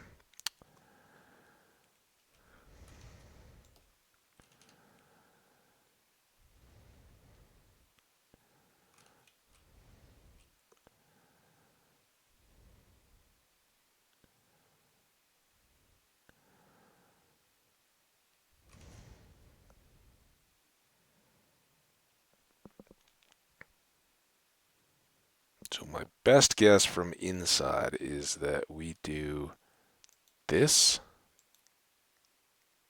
That was a snip, but we want that one. Snip there, and then light. Snip, light. Hopefully.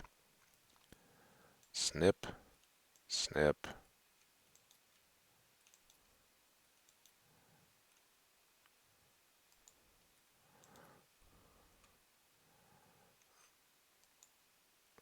Snip.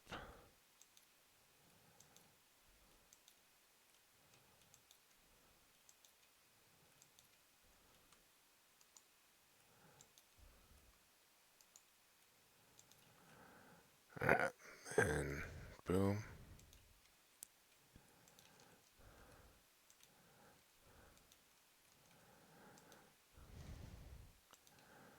So I gotta try to do this up in the tower as well. What?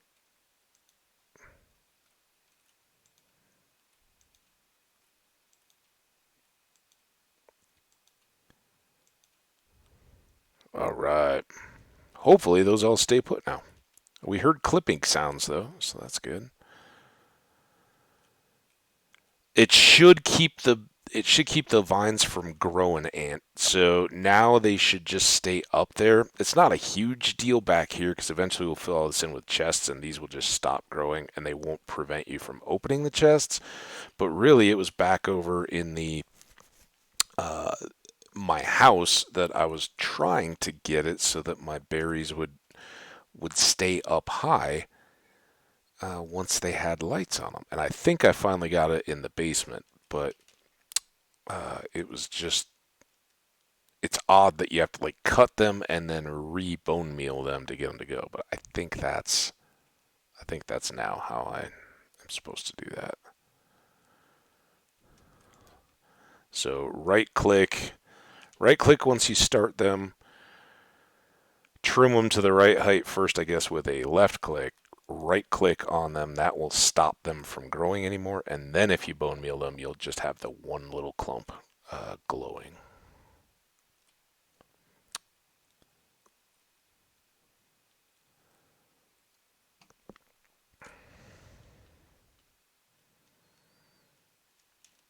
So, like here, we need to go there and then snip.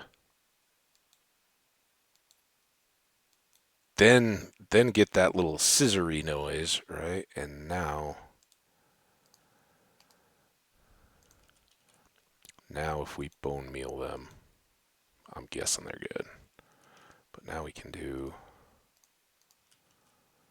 a few more of these here. Oh no, I needed moss. All right, not that big a deal. Now that I know, I can just go ahead and clean that up. That's good. Got our little brewing and enchanting lounge up here. All set up. Throw those together. We do have some moss. I'll switch all that out eventually, but let's get a few more of those to bone meal berries eventually.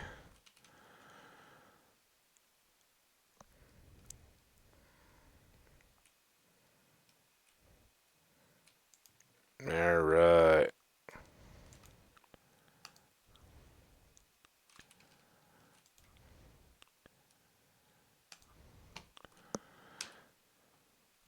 All right, guys, it's close enough. I'm gonna, Ant. If you're still here, I may need some advisement or help. But if you guys are willing, it would be awesome to go ahead and do a raid. Because I haven't done one before. So I see the raid channel thing, right? But do I need to first look and see who I want to raid? So exciting. Here we go. Maybe.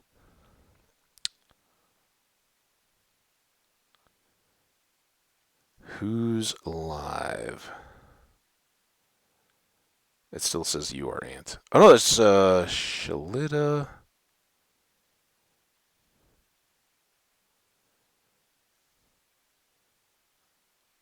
Yeah, Shalita does. I mean, she's playing Sniper Elite. She's let's go to Psy Epics. He's got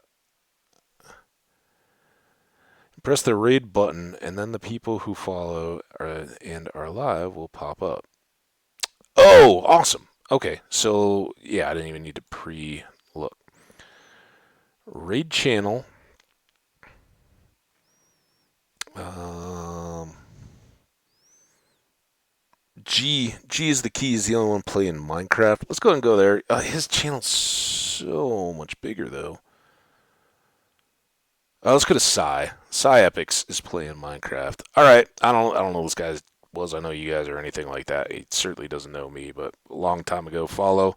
I just want to try out the mechanic, dude. So, Ant, thanks so much for hanging out, and let's go hit a raid next time. Maybe one of all of us will be hanging out. Thanks Reaper. Thanks Ant. I appreciate you guys dropping by. Ant, thank you for the raid. Really awesome. And hey, if you guys are happen to be flipping through TV, let's go abs. Anyway, see you guys next time. Thanks so much. Here we go. Start raid.